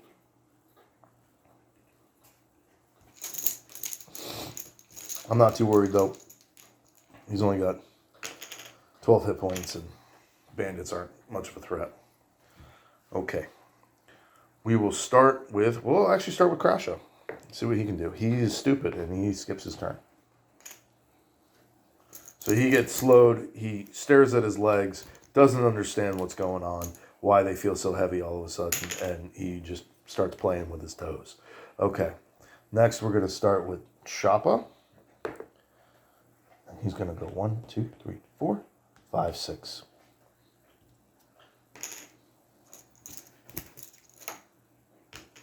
And then we're going to get Splitta. And he's going to 1, 2, 3. Yeah, that's good. And then he will attempt to attack the warlock.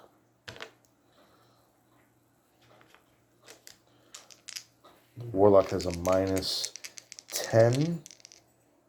No, minus 5 to hit. So 52. 009, so that's a hit. We hit for 2 plus 2, 4 damage to the warlock. Not enough to wound him, but He lunges his halberd and, nicks him in the shoulder. Gets something done.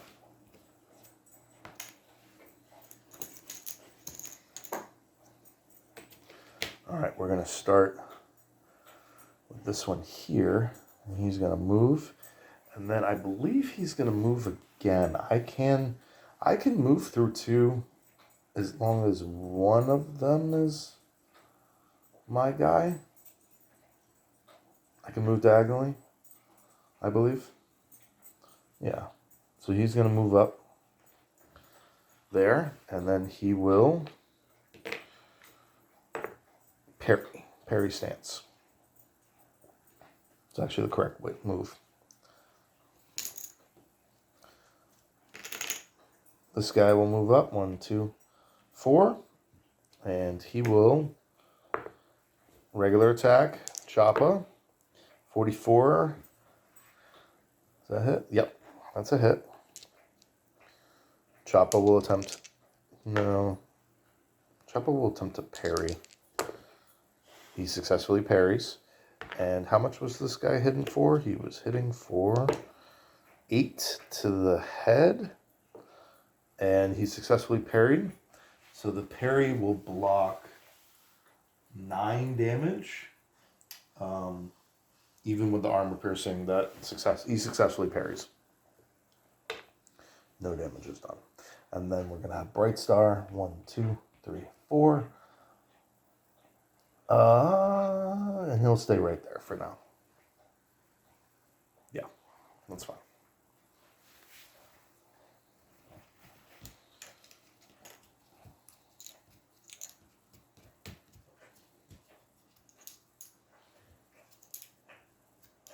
So now we're going to 4 and 3.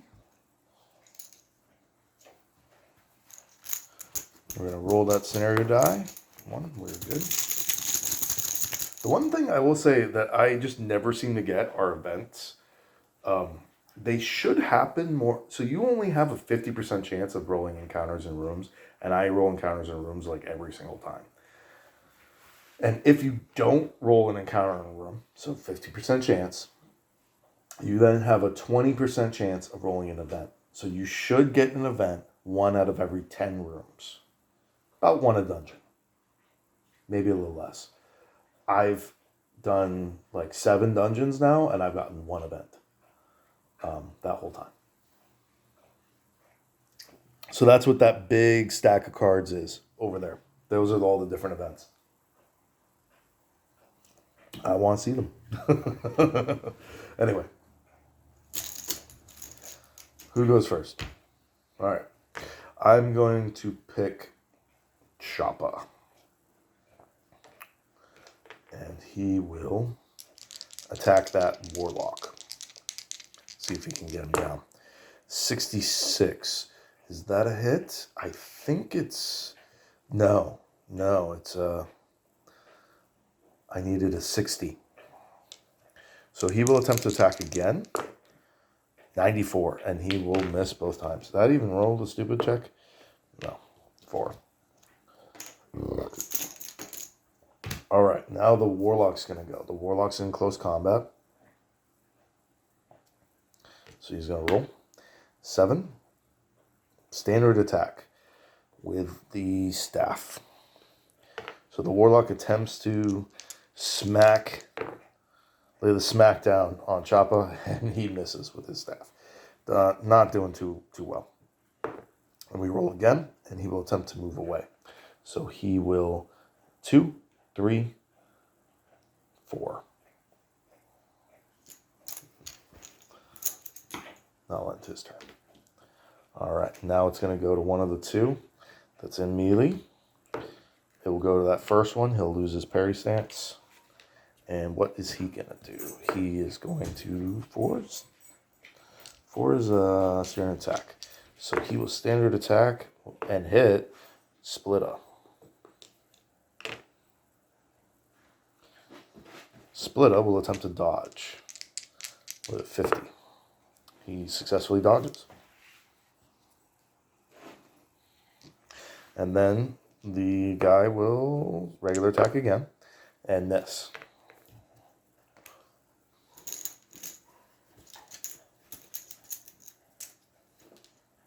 Oh, and last guy gets to go. So he will standard attack and miss. And then he will standard attack and miss. Okay, so all of the enemies have gone. So I'm just going to move my guys now. That is for Crasha. He's going to move up one and then attempt to hit this guy right here. 48. That should be a hit. 74, and there is... Yeah, he hits on a 69. So that's a hit. For 5 plus 6, so 11 damage to the bandit with -2 armor piercing. So yeah, just he hits him hard, leaves him nearly dead, 1 hit point remaining on that bandit. Then we're gonna go with actually Bright Star. It's actually gonna slide over one, and he's gonna attempt to finish that bandit off. And he misses. So then we're going to go with Splitta. He is not stupid, and he will attempt to finish off that bandit. He gets a -5 to hit. So he hits on a 52. So he misses with a 90, and he hits with a 50.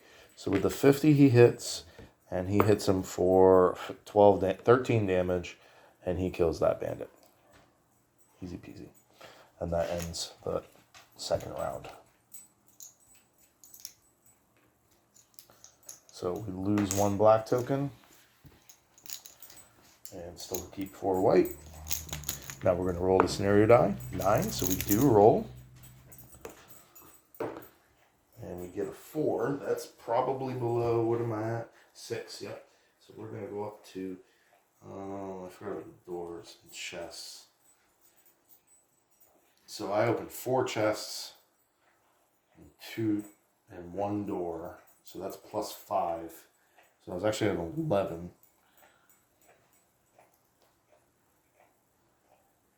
Let's see what we rolled. So that was definitely below. And now we're in combat. So we get a 10. Onwards. One enemy breaks out in a fierce roar, boosting his fellows, making them fight with renewed energy. All the enemies gain +10 combat skill until the end of battle. So he lets out a ferocious roar, and that's going to lower my threat back down to a 5. So I probably should have spawned another wandering monster.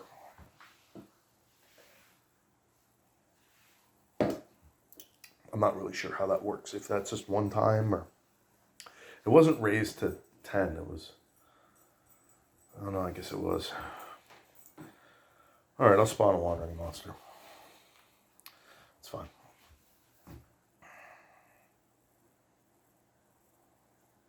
Yeah. Okay. That's the start of my turn, right.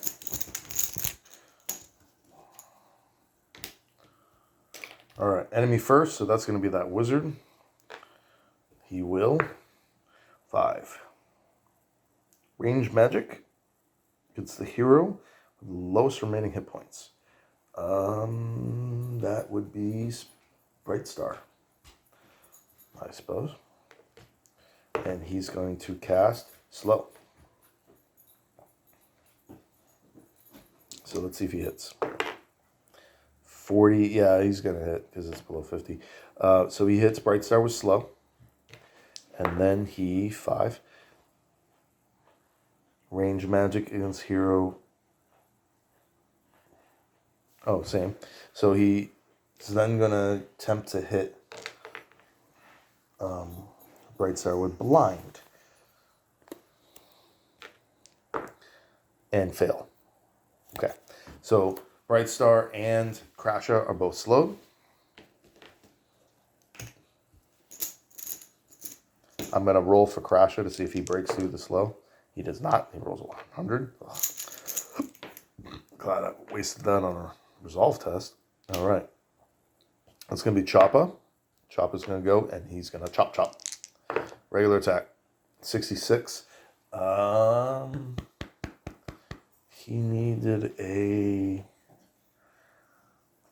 Damn, he needed a 65 to hit. There's a roll again. 62. So that one, second one's a hit.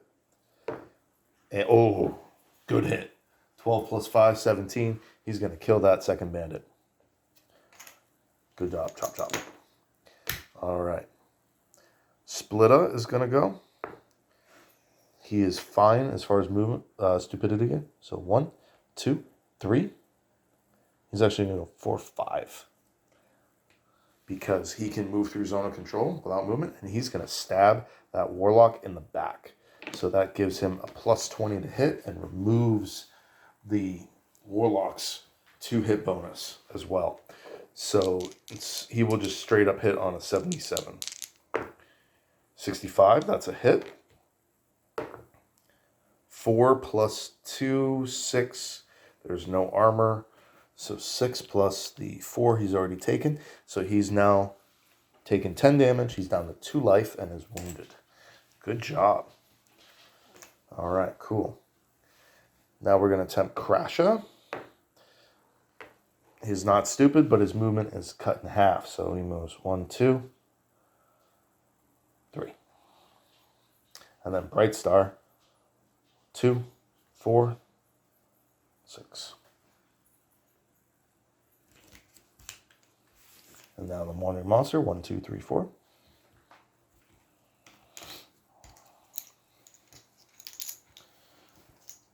Rogues, I think, are really underpowered. People just... Thieves. So the sneak... There's some really, really good talents in the sneak trees. But they're not great for thieves because thieves get that weapon limitation. I really want to make a Duckfolk rogue because then you can get bonus movement like he has. So you have 5 base movement. You ignore enemy zone of control, so you can move directly behind them. You can move 5 squares. It's pretty easy. Then, being behind them, you then get to ignore all their armor. And if you're a Duckfolk, you get to roll an additional d6 damage die. Plus, you also, from being behind them, you get plus 20 to hit, and you ignore their 2 hits. Their 2 hit dodge modifiers, basically. So you get a massive hit bonus, you get damage, you get armor penetration. It's just really, really dynamic too. Hell, there's no reason why, as a half ogre rogue, I couldn't give him a great axe and have him sneak behind people. Although great axe kind of would ruin the point.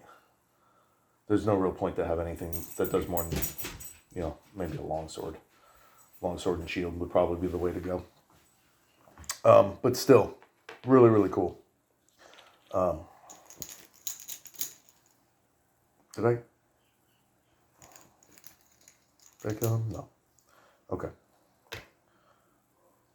What the hell did I just do? Is this a new turn? I'm sorry, my brain just melted. I think I'm on a new turn, right? Yeah. Holy crap. I totally forgot what just happened. Alright. This is why you don't drink till you black out, guys. Your brain is never quite the same after. Not that I do that anymore, but I did when I was younger. Oh, quite a bit. Okay. So we'll go with Splitta again. Let's see if he can get that finish. He is not stupid, and he will regular attack. And because he's behind still, he's going to hit on a 77. Right? I do believe I have that, right?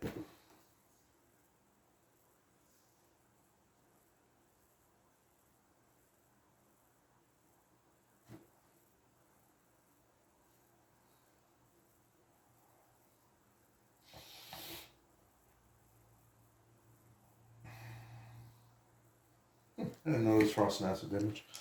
Anyway. 83 is still a mess. I need a 77. So he's going to attack again, and he rolls a 20. So 20 is going to be a hit, and he's going to hit for 7 damage, which is enough to kill the Warlock. So he, with his second strike, he stabs the Warlock from behind, piercing his halberd through his back, out through his chest, out through his ribcage, killing the Warlock. Good job. All right.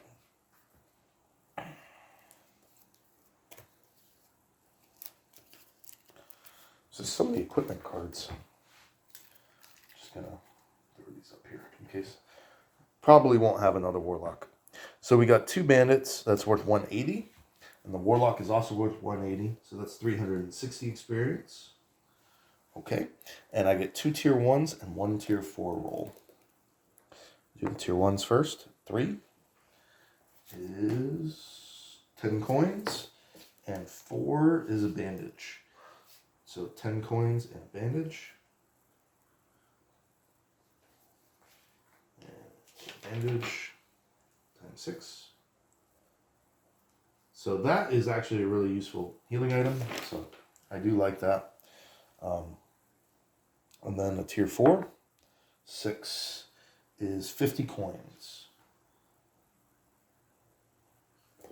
So not too bad. I'm up to 31...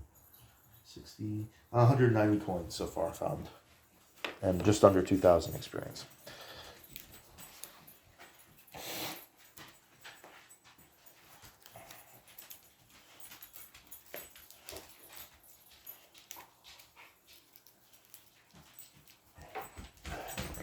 These cards put away.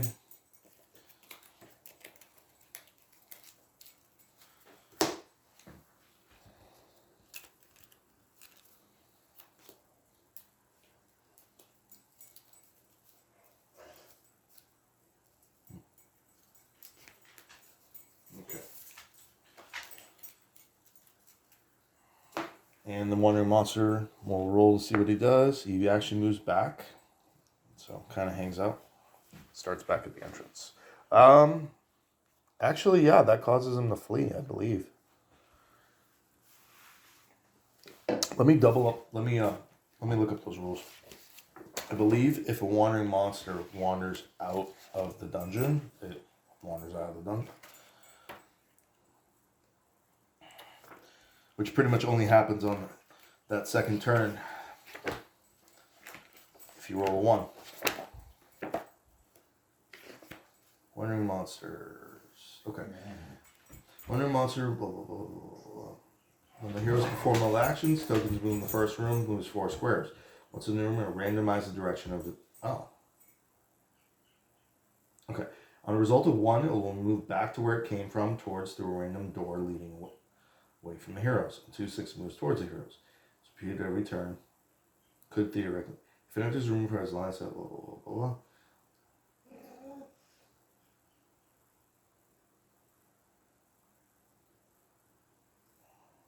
There's no rule about it.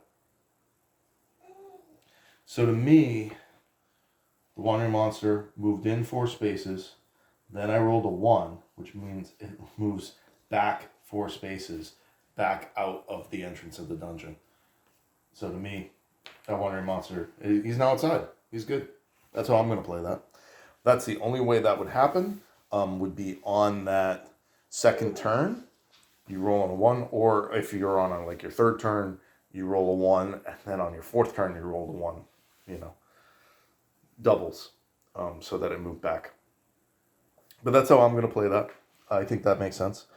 Okay, and then for my party, we're going to roll. Oh, we do get an encounter, or scenario die. We roll an 11. And 11 is definitely higher than 5. I also won the combat, so we're going to be at a 7 now. Okay, and what we're going to do, we're going to have Splitta is going to drink from that fountain. I don't know what that does. I just felt like doing that because I haven't really done that yet. Okay. D10. What happens? 1. Somebody has seen fit to leave 1. Oh, no. Drink from the fountain. You feel invigorated. Heal 1d4 hit points and 1 energy point. So, Splitta, actually heals 3 hit points and restores a point of energy, which he isn't missing. But he goes from 14 to 17 hit points, so that's nice. And I forgot you can actually search it too. So Crasha will search the fountain. And gets an 8. That's going to be 1d20 coins. 17 coins. And then we're going to search the room using Bright Star and Choppa. So that's going to be a 66. 35, so that's a success. And 29, that's a success. And 29 is a search a mundane treasure. So we also searched the room, and in the corner we found 3 D120 coins, which would be 24 coins. Okay. So I found 17 in the fountain, 24 lying in a corner on the side of the room. Not too shabby. I'll take it. Okay. And that's going to end that turn. So now we're going to roll scenario die again. We're good. And so we're going to go 1, 2, 3, 4. And Choppa will attempt to open the door. It is locked with a standard lock, or a weak lock, actually. So because Splitta is right here, we're going to move up 1, and he's going to attempt a lockpick. And then we're going to move everybody else 1, 2, 3, 4. Just kind of get into the position. That's going to end that turn. Scenario die, we do roll 20. That lowers the threat level by 5. So our threat level now drops from a 7 back to a 3.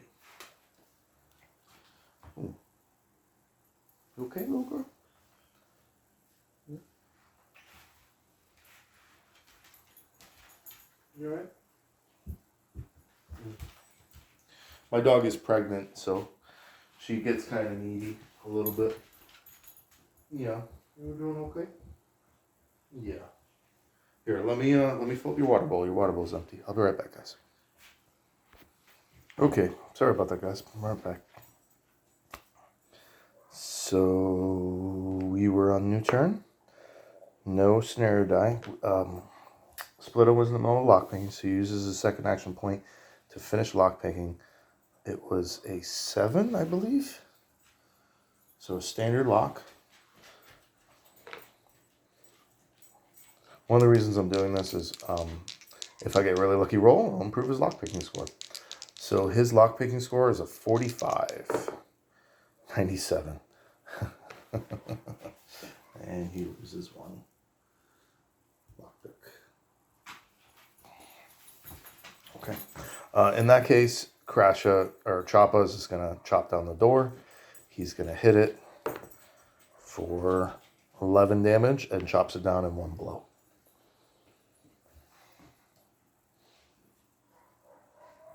I'm not putting the doorways here and here because it's obvious that that's where they are. Just saves up on table clutter. And, oops. Yep, this is the pile for this one. And we get quarter, C9.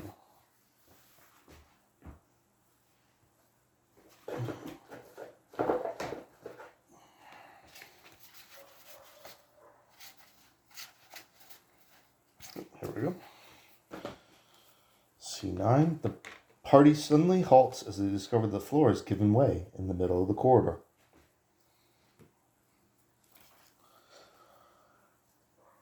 Where the floor should be, there is now a large gaping hole of unknown depth. The party can decide to jump across the chasm, passing a Dex plus 10 test. If a hero falls, they fall into a chasm. A falling hero takes 1d10 damage without armor, but with natural armor. To get up, the party can either use a rope or the hero must pass a Dex test. It takes a full turn either way. You may place the hero in any square adjacent to the chasm. I don't think I want to do that. I haven't seen this room yet. All of my Dex scores are pretty bad. Again, Brightstar's got my highest, and he's got a minus 40. So my current highest Dex would be Crasha, or Choppa at a 30, 29 or 30. Choppa has the highest at 30. So I don't have any rope. I don't want to fall down. I might as well. Can you climb down? You can climb down in the pits, right?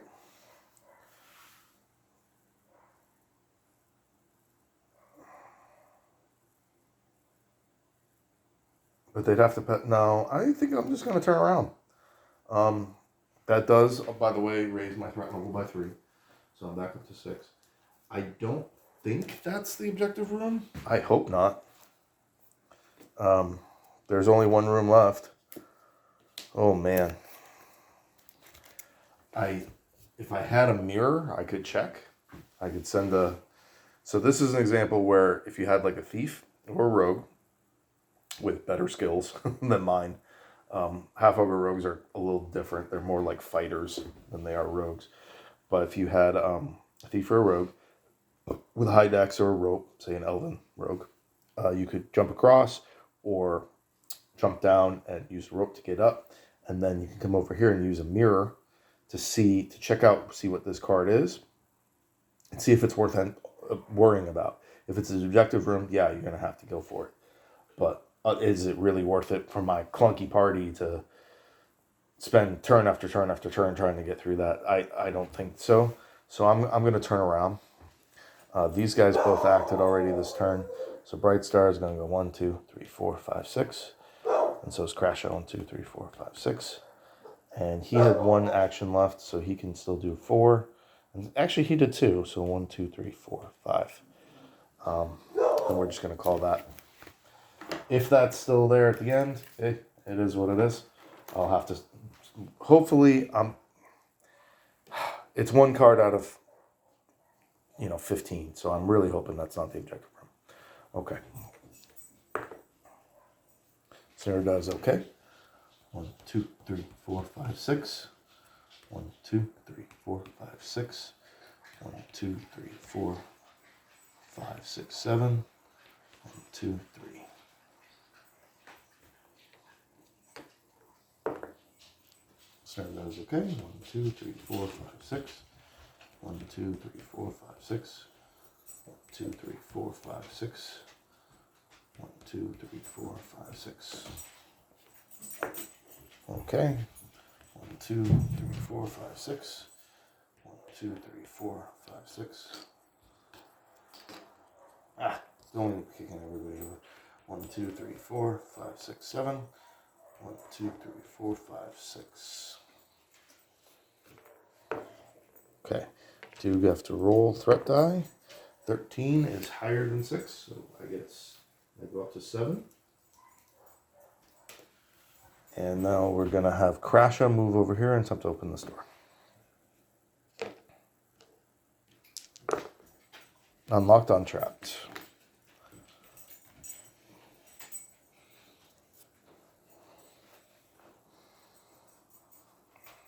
I don't think those doors are necessary. All right, guard's chamber, R2. This dimly lit chamber appears to be some kind of barracks. The fact that there are torches burning indicates that whoever sleeps here cannot be far away. There are several makeshift beds on the floor, some even with sacks or backpacks.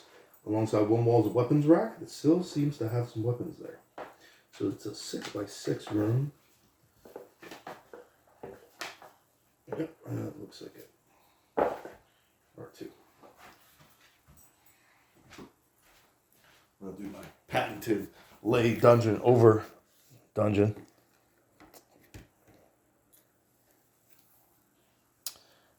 And we're going to end up with this right here. Okay. There are 3 bedrolls on the floor that can be searched, as well as the weapons rack. However, the threat level is also raised by 1. The chance of encounters are raised by 15%. So my threat level is now at 8. And there's a 65% chance of encounter in this room.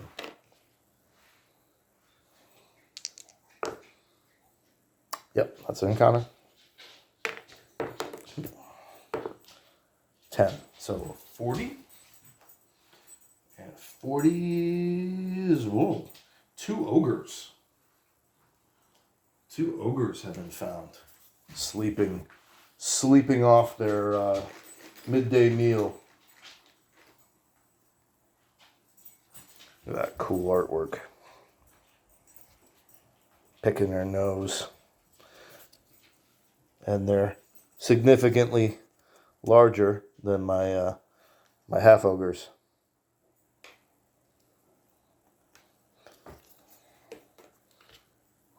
Six by 6, green on the left, so 3/6 and 2/6.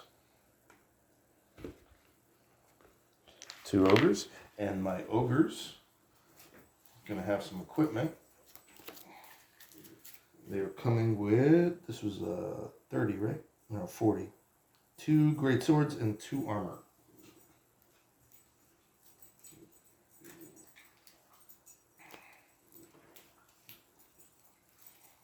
You okay, Roll?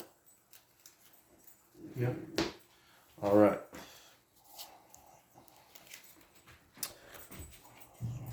Oh, they're large. Okay, so he's going to take up, that's 4. He takes up that 4 spot. Okay. Ogres have 50 combat skill, 20 range skill, +1 damage, 45 resolve, -10 to hit, 2 natural armor, 6 movement, 25 dex. They are large and they get sweeping strike with 34 hit points, 400 XP, tier 2 treasure. I don't know what sweeping strike is. Let's see. Haven't seen that yet. Sweeping strike. This character may make a powerful sweep attack. If successful, using combat skill, pushes all heroes in zone of control back 1 square, causing half the normal damage rounded down, but also forcing a dex test. It can be dodged, but not parried. So it's a special attack. In some cases, there may be another opportunity for the monster to strike different heroes. Only 1 die roll is made, and then compared to what is required to hit each hero. Failure means your hero falls and must spend the next action standing back up. Oh, he sweeps your legs out from you. If there is a wall preventing the hero from... Wait, so he causes damage and... Oh, if you fail the dex test, then you fall down. Failure means your hero falls and must spend the next action standing back up. If there's a wall preventing the hero from moving back, the damage is no longer halved, and the test for falling wouldn't be done in that square. So if you're up against a wall, it does full damage. Any heroes standing behind a hero that is pushed back are also moved back 1 square, but with no other effects. The attacker remains in place. That's a pretty badass. That's a boss move.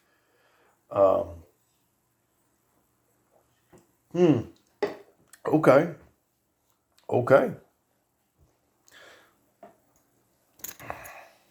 So because these are large creatures, we're going to start with... Well, I start with 5 because I opened the door. 5 white. But because these are boss creatures, we start with 4 black. They get 2 each.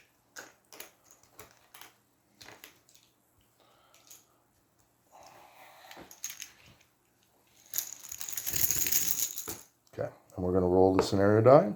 We do roll. 16 is higher than 8. So the threat level goes up to a 9. Now, interestingly, if it goes up to a 10, if it goes up 1 more, one of your monsters spawns, and I'm going to get pincer attacked. So this could actually be dangerous.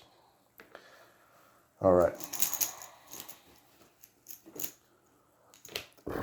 We're going to start with Crash Up. I think I'm just going to charge in. 1, 2, 3, 4. That is in melee range.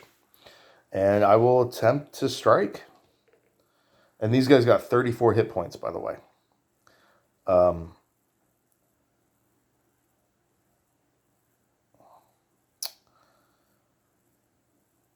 Should I attempt to parry? I don't really know how parrying works with weapons.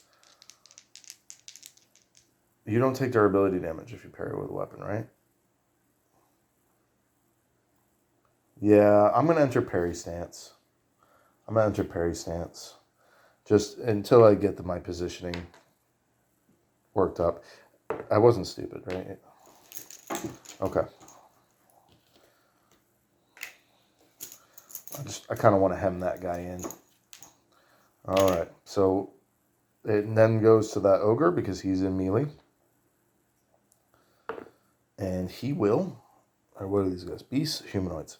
So he will also parry, which means he will regular attack first. So he hits on a 60. 99, definitely a miss. Okay. And they are both in parry stance.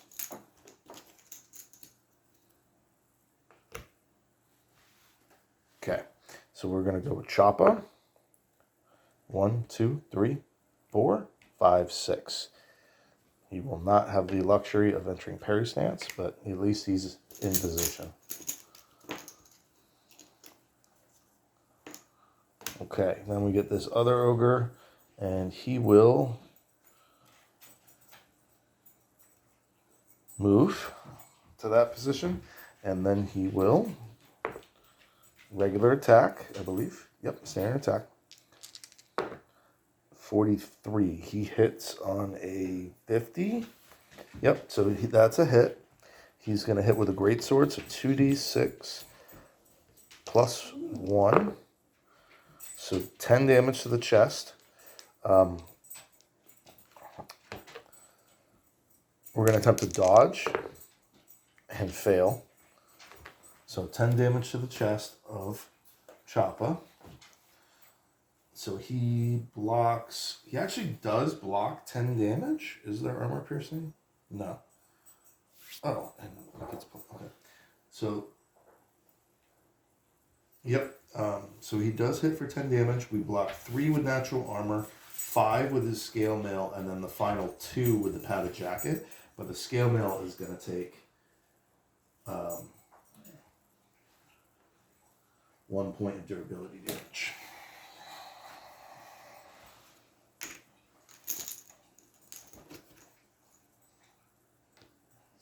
That gets ignored.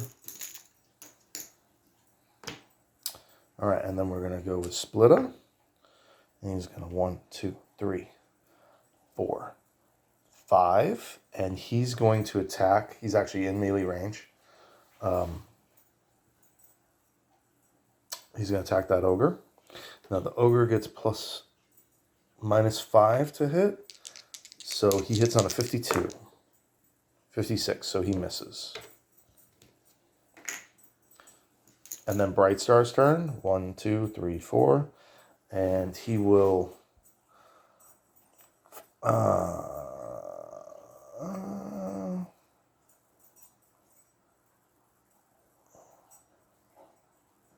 5, 6. He'll move into that position.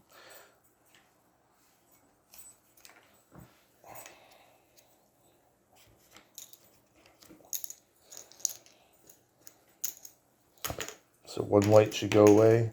So it should be 4 white, 4 black.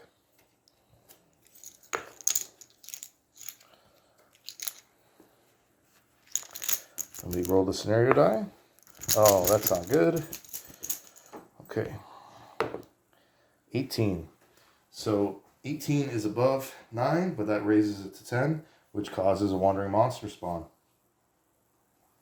So after the end of this turn, an encounter will spawn in that next room.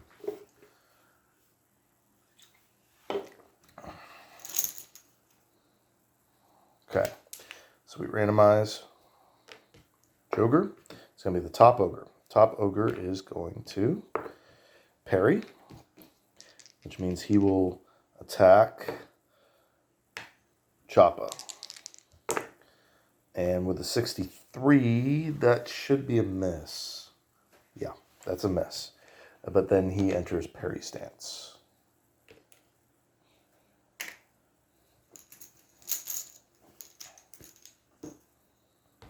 Okay. Crasha is going to go next. And he will use Frenzy to try to see if he can just chop this guy down real quick. All right, and then we will do standard attacks. Now, the ogre has greatsword, so he's going to get a -5 to hit. That's okay. I'm still hitting on a 69. So 25 is a hit.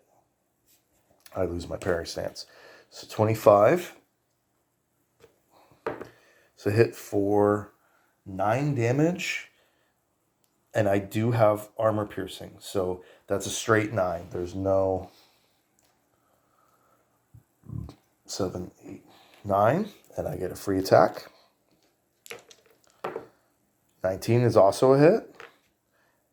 And I hit for 9 plus 6. So 15 damage. Hell yeah. So that's 24. That's enough to wound it. That's just my first action. Then I get to attack again. That's a miss. But it's enough to wound this guy. So he's missing 24. So he has 10 hit points remaining.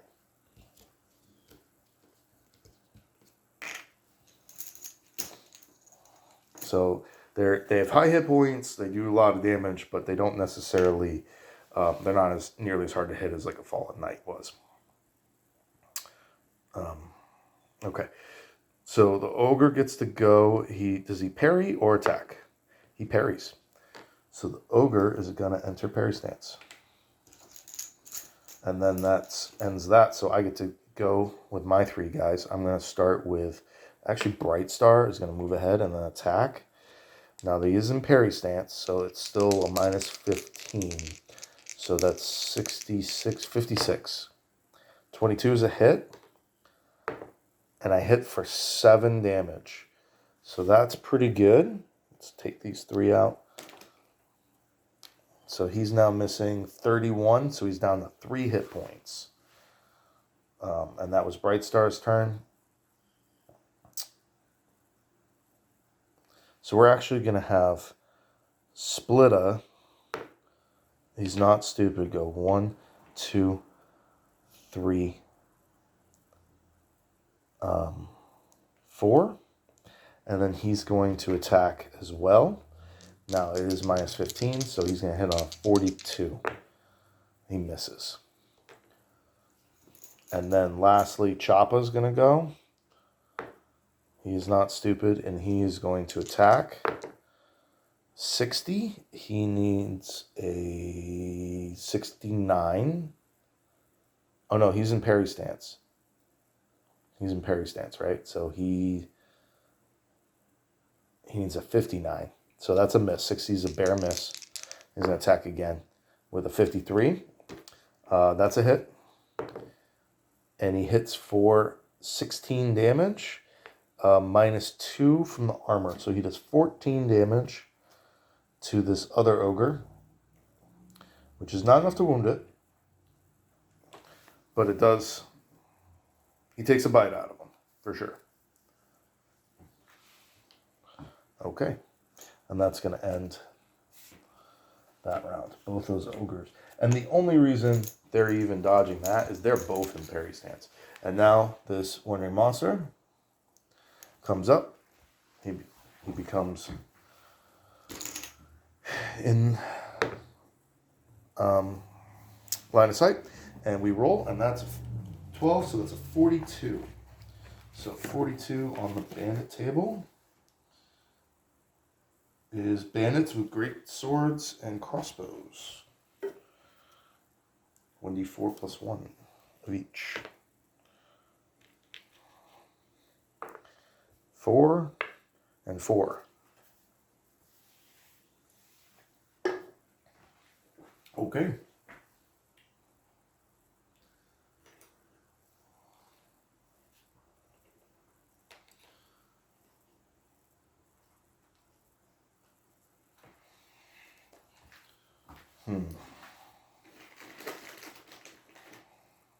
I like that. One of the things I like about this game is that enemies aren't just enemies. Like a bandit is one enemy type, sure. They're always going to have the same combat skill, range skill, and hit points.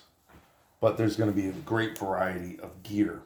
So they can have, a crossbow's a pretty dangerous... Now, their range skill isn't very high. So their odds of hitting aren't great. But a crossbow's a dangerous weapon. And so is a great sword. So and you can give them more armor. You can give a bandit 4 armor and a greatsword. and he's gonna be significantly harder to take out. Now this was a 42, so 2 armor for the melee, 1 for the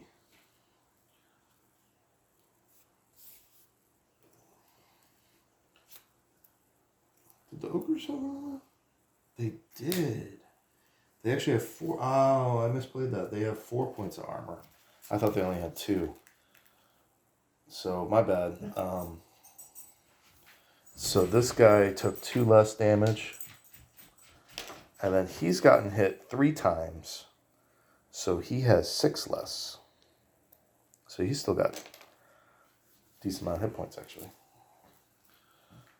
We got 9. So I screwed that up, sorry. That should fix it. Crossbow.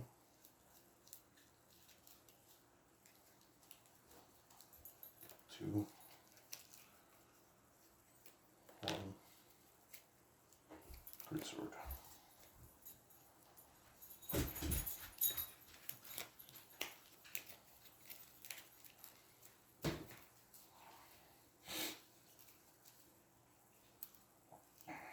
Okay.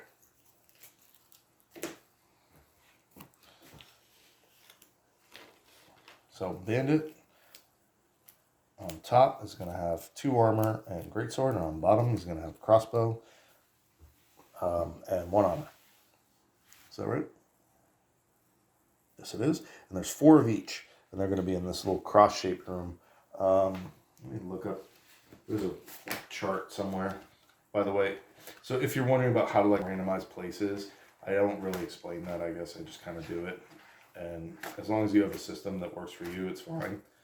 But in this quick reference guide, the very first page, they have how to do it. So this way it's 2d6, 1d4 plus 1d6, blah, blah, blah, blah, blah. This room, I'm actually going to, there's actually 20 spots. That makes sense. I didn't realize that. Here you have 1d2 and 1d12. So these rooms are a little different. Yeah, and see those are rerolls. Oh, that's a good way to do it too. Yeah. So D20s, we'll start with the archers.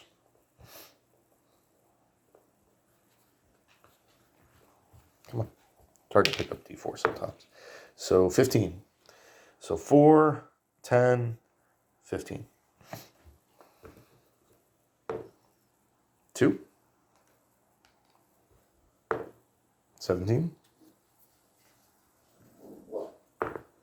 14.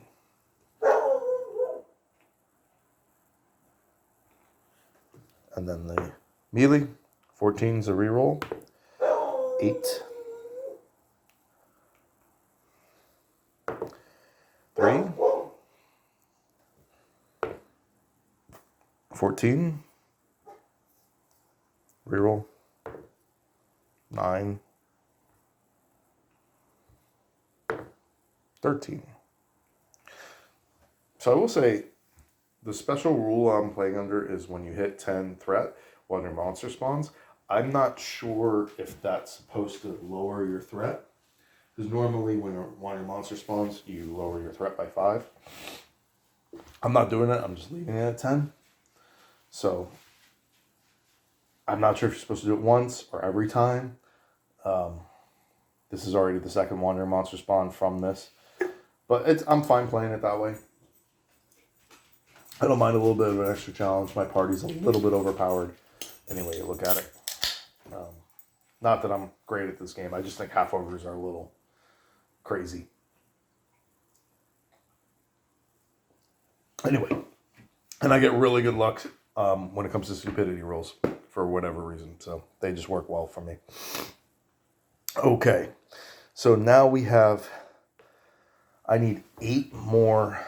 So it's still 4 white, and I got 4 black, and I need to add 8 more black tokens. 1, 2, 3, 4, 5, 6.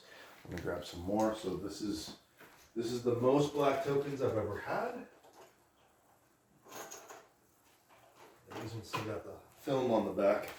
There's little like stickers that comes on the back of these. Sorry, I can worry about it later. Oh, those black tokens. So 4 white, 12 black tokens. Holy crap. And I'm getting shot in the back. So I need to take those ogres out real quick. And I got to roll scenario die. 7. So we're good on that.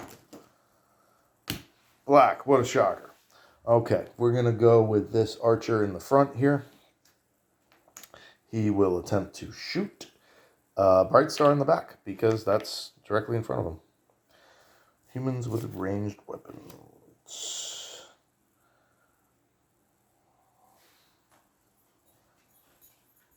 Let's see. 4. He will shoot. Wizard or warrior priest. Oh no. He rolls a d20. Closest hero. Hero with ranged weapon or magic user. They're basically all the same. I don't consider warrior priest a magic user. All right, so he's going to shoot either Choppa or Bright Star. So he's going to shoot Bright Star. His combat skill is a 35. 90, he misses, thankfully. Becomes unloaded.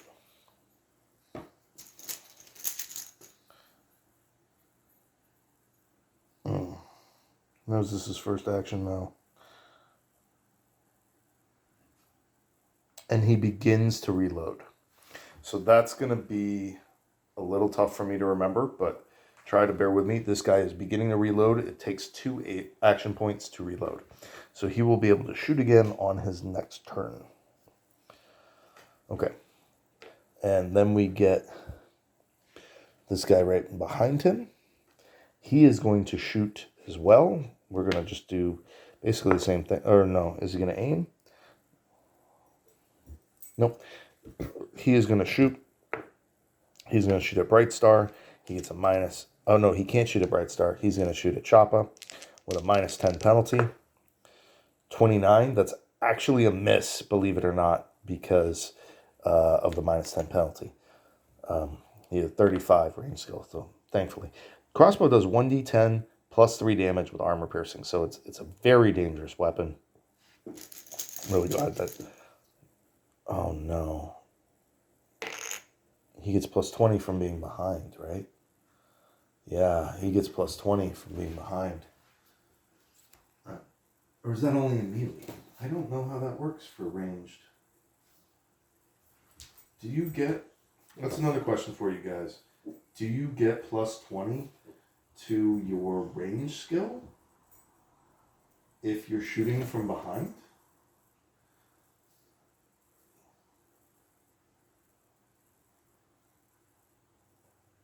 Yes, you do.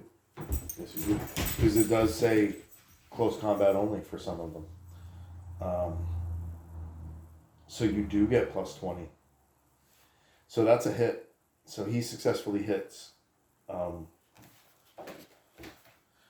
Choppa, who is already dodged. So Choppa's going to attempt to parry, I guess. That's a successful parry, though. So he successfully parries. So how much damage are we talking about? D10. 7. So 8 damage. No, 10 damage with armor piercing. So he successfully parries. His parry is going to block 2. So he takes 8 damage. The shield, by 8 damage, he does 1 point of durability to the shield. And then it goes to his sleeve mail, which blocks the remainder. So his shield takes 1 point of durability damage from that parry. Interesting. And then he will attempt to reload as well. Did I pull a third? Yeah. Okay. So, and then we get this guy. And he can't do anything. So it's going to be this guy. He's going to move 1, 2. And then he's going to attempt to shoot Bright Star. So he gets plus 20. And then he gets minus 30, I would say.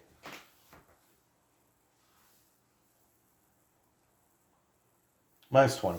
So plus 20, minus 20 for shooting through people. And plus 20 from shooting from behind. So he needs a 35.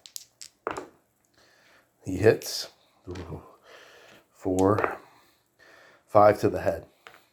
8 damage to the head, actually. So he shoots Bright Star from behind and with a crossbow and hits him in the back with a plate helmet, doing 8 damage with 1 point of armor piercing. So he gets through the helmet, does 1 point of durability damage, and then 4 damage to Bright Star, bringing him from 17 to 8, wounding him and causing 2 points of sanity loss. So he's down to 4. And I think he takes morale penalty for that too.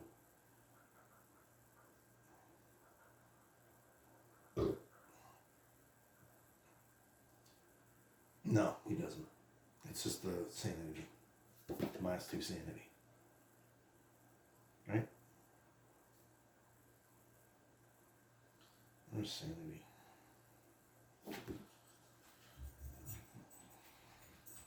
Sanity.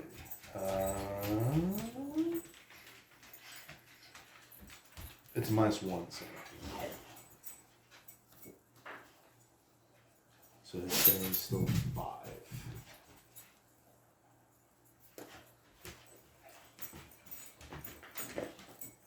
Okay. Oh. It's okay, puppies. It's okay. Yeah, Daddy's making a video. Yeah. Yeah, I love you too.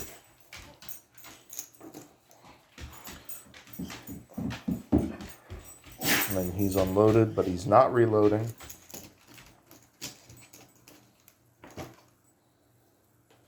And then this last one over here cannot do anything. He cannot... Well, no, that's not true. He can move here. Because it's between one of his guys and... No, you can't move diagonally. I'm sorry, you can't move diagonally around walls. Around black walls. So he can't do anything. His turn ends.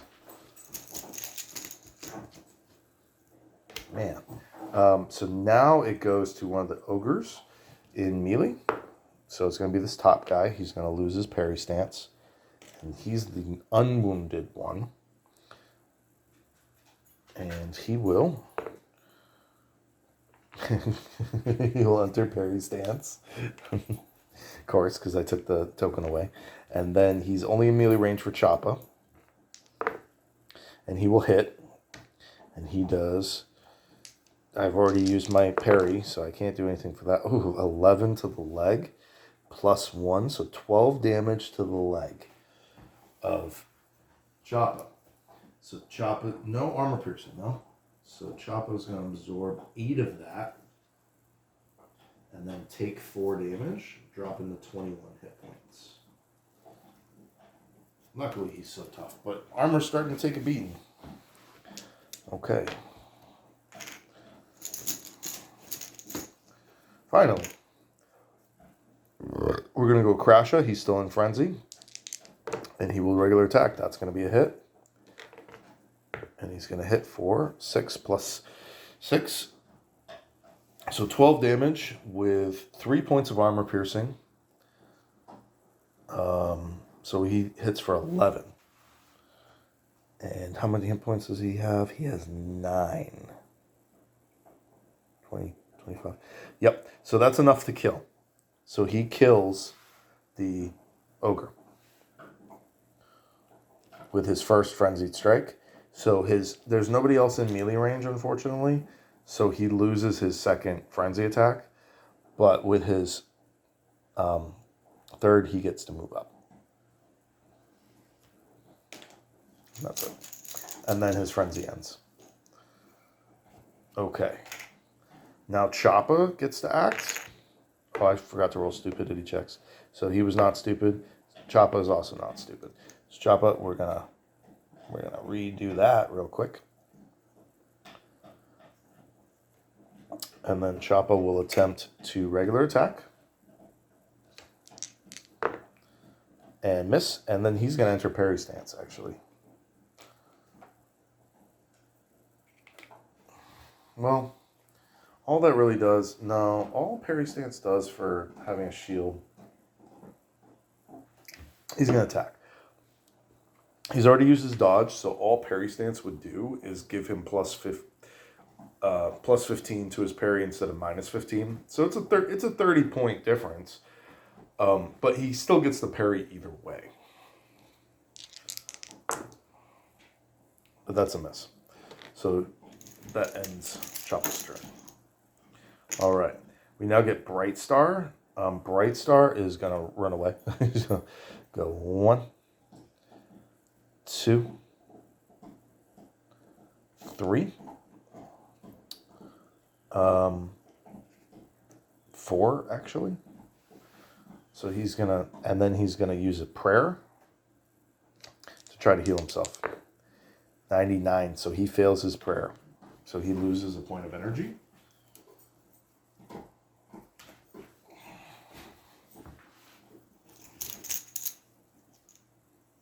Oh, look at that. And we get Splitta. Splitta is also not stupid. Splitta will move 1, 2, up, and then he will attempt to stab from behind Crasha. 19 is going to be a hit. Cool. He hits for 10 plus 2 damage with 1 point of armor piercing. So 12 damage, 1 point of armor piercing. So he hits for 9 damage. And that is, and he already had 12. So he's going to go up to 21 points of damage, and he is wounded.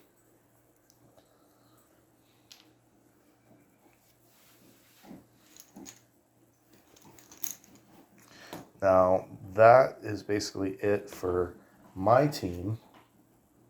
So all that remains, and he's gonna face this way. And yeah.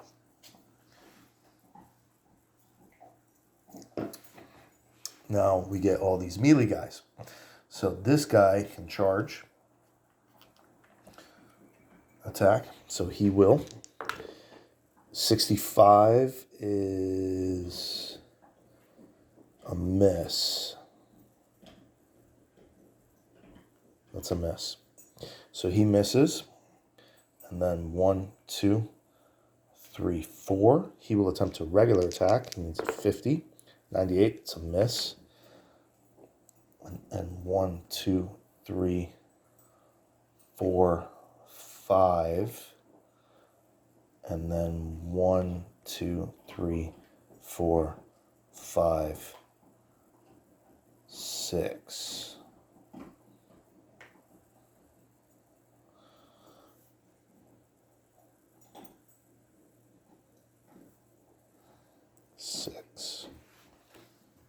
We'll do that. Okay. So 2 black tokens go away because I killed 1 ogre. So we should be at 4 white. Let's grab the 4 white. And 10 black.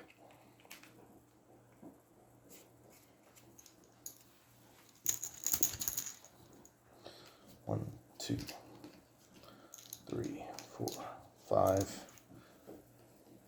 6, 7, 8, 9, 10.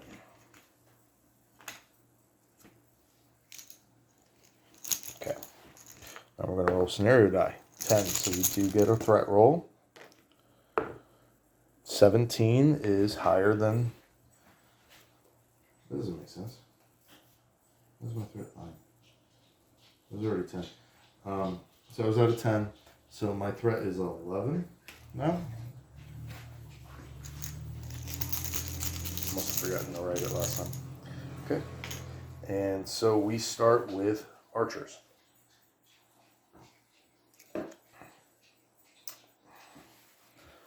This one will spend his turn. Well, no, I guess we start with the closest. So This one's right here. He will attempt to shoot at Choppa. He reloads and then fires. And that allows him to shoot at Choppa with a... He no longer has the plus 20, but he gets a minus 10 penalty for shooting through his own guy. So he needs a 25. And he misses. So he's just fully unloaded now.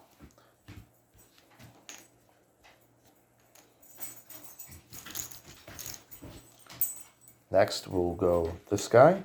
He also uses his first action point to finish reloading, and then likewise shoots at Choppa, but he gets a minus 20. So he hits on a 15. 18. Almost made it. Same thing, fully unloaded. All right. We're actually going to go with Choppa. Is he stupid? No. He will drink a frenzy potion. He has a potion of rage. He will drink that, and that will grant him frenzy. Does cost an action point. But he enters frenzy. And he turns to start slaughtering these guys. And he's going to hit this guy right here. 81. That's going to be a miss. And that ends his turn. Sorry, Choppa.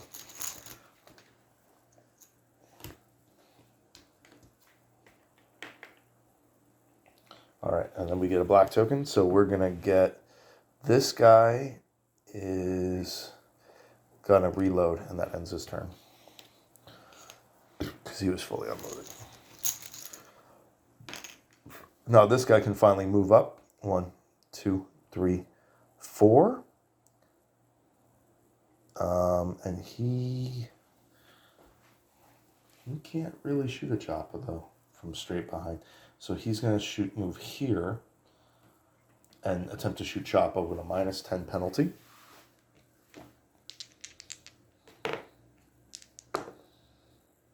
$31. No, that's a miss. So he is also... All four of them... He's fully loaded. And all three of these guys are fully unloaded. And done. Alright, so now we go to the ogre, I think. You do large monsters for it. They're all in melee range, actually. Let me see.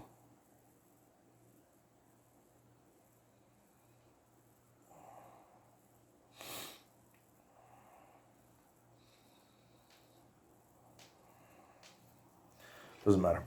So 1, 2, 3, 4, 5, 6. So it is going to be the ogre. And he will regular attack. He will regular attack. Crasha.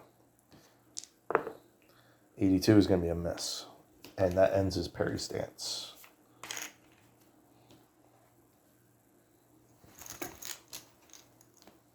Okay. And then we do get Crasha next, and he will attempt to go in for the kill. So he only gets a minus 5. So he will hit on a 69. 18 is a hit.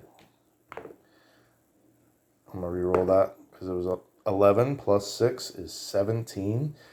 2 points of armor piercing. So 15 damage to this dude who has 21. So that's 36, and that does kill the ogre. Yep.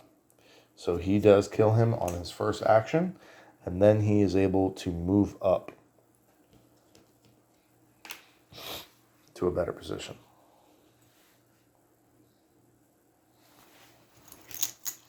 Very nice. All right, so now we're going to get one of these bandits. It's going to be 2. So this guy, he will go into parry stance, which means he's going to attack Choppa. And he will hit Choppa with his greatsword. Choppa will attempt to parry he needs a 55, and he will successfully parry.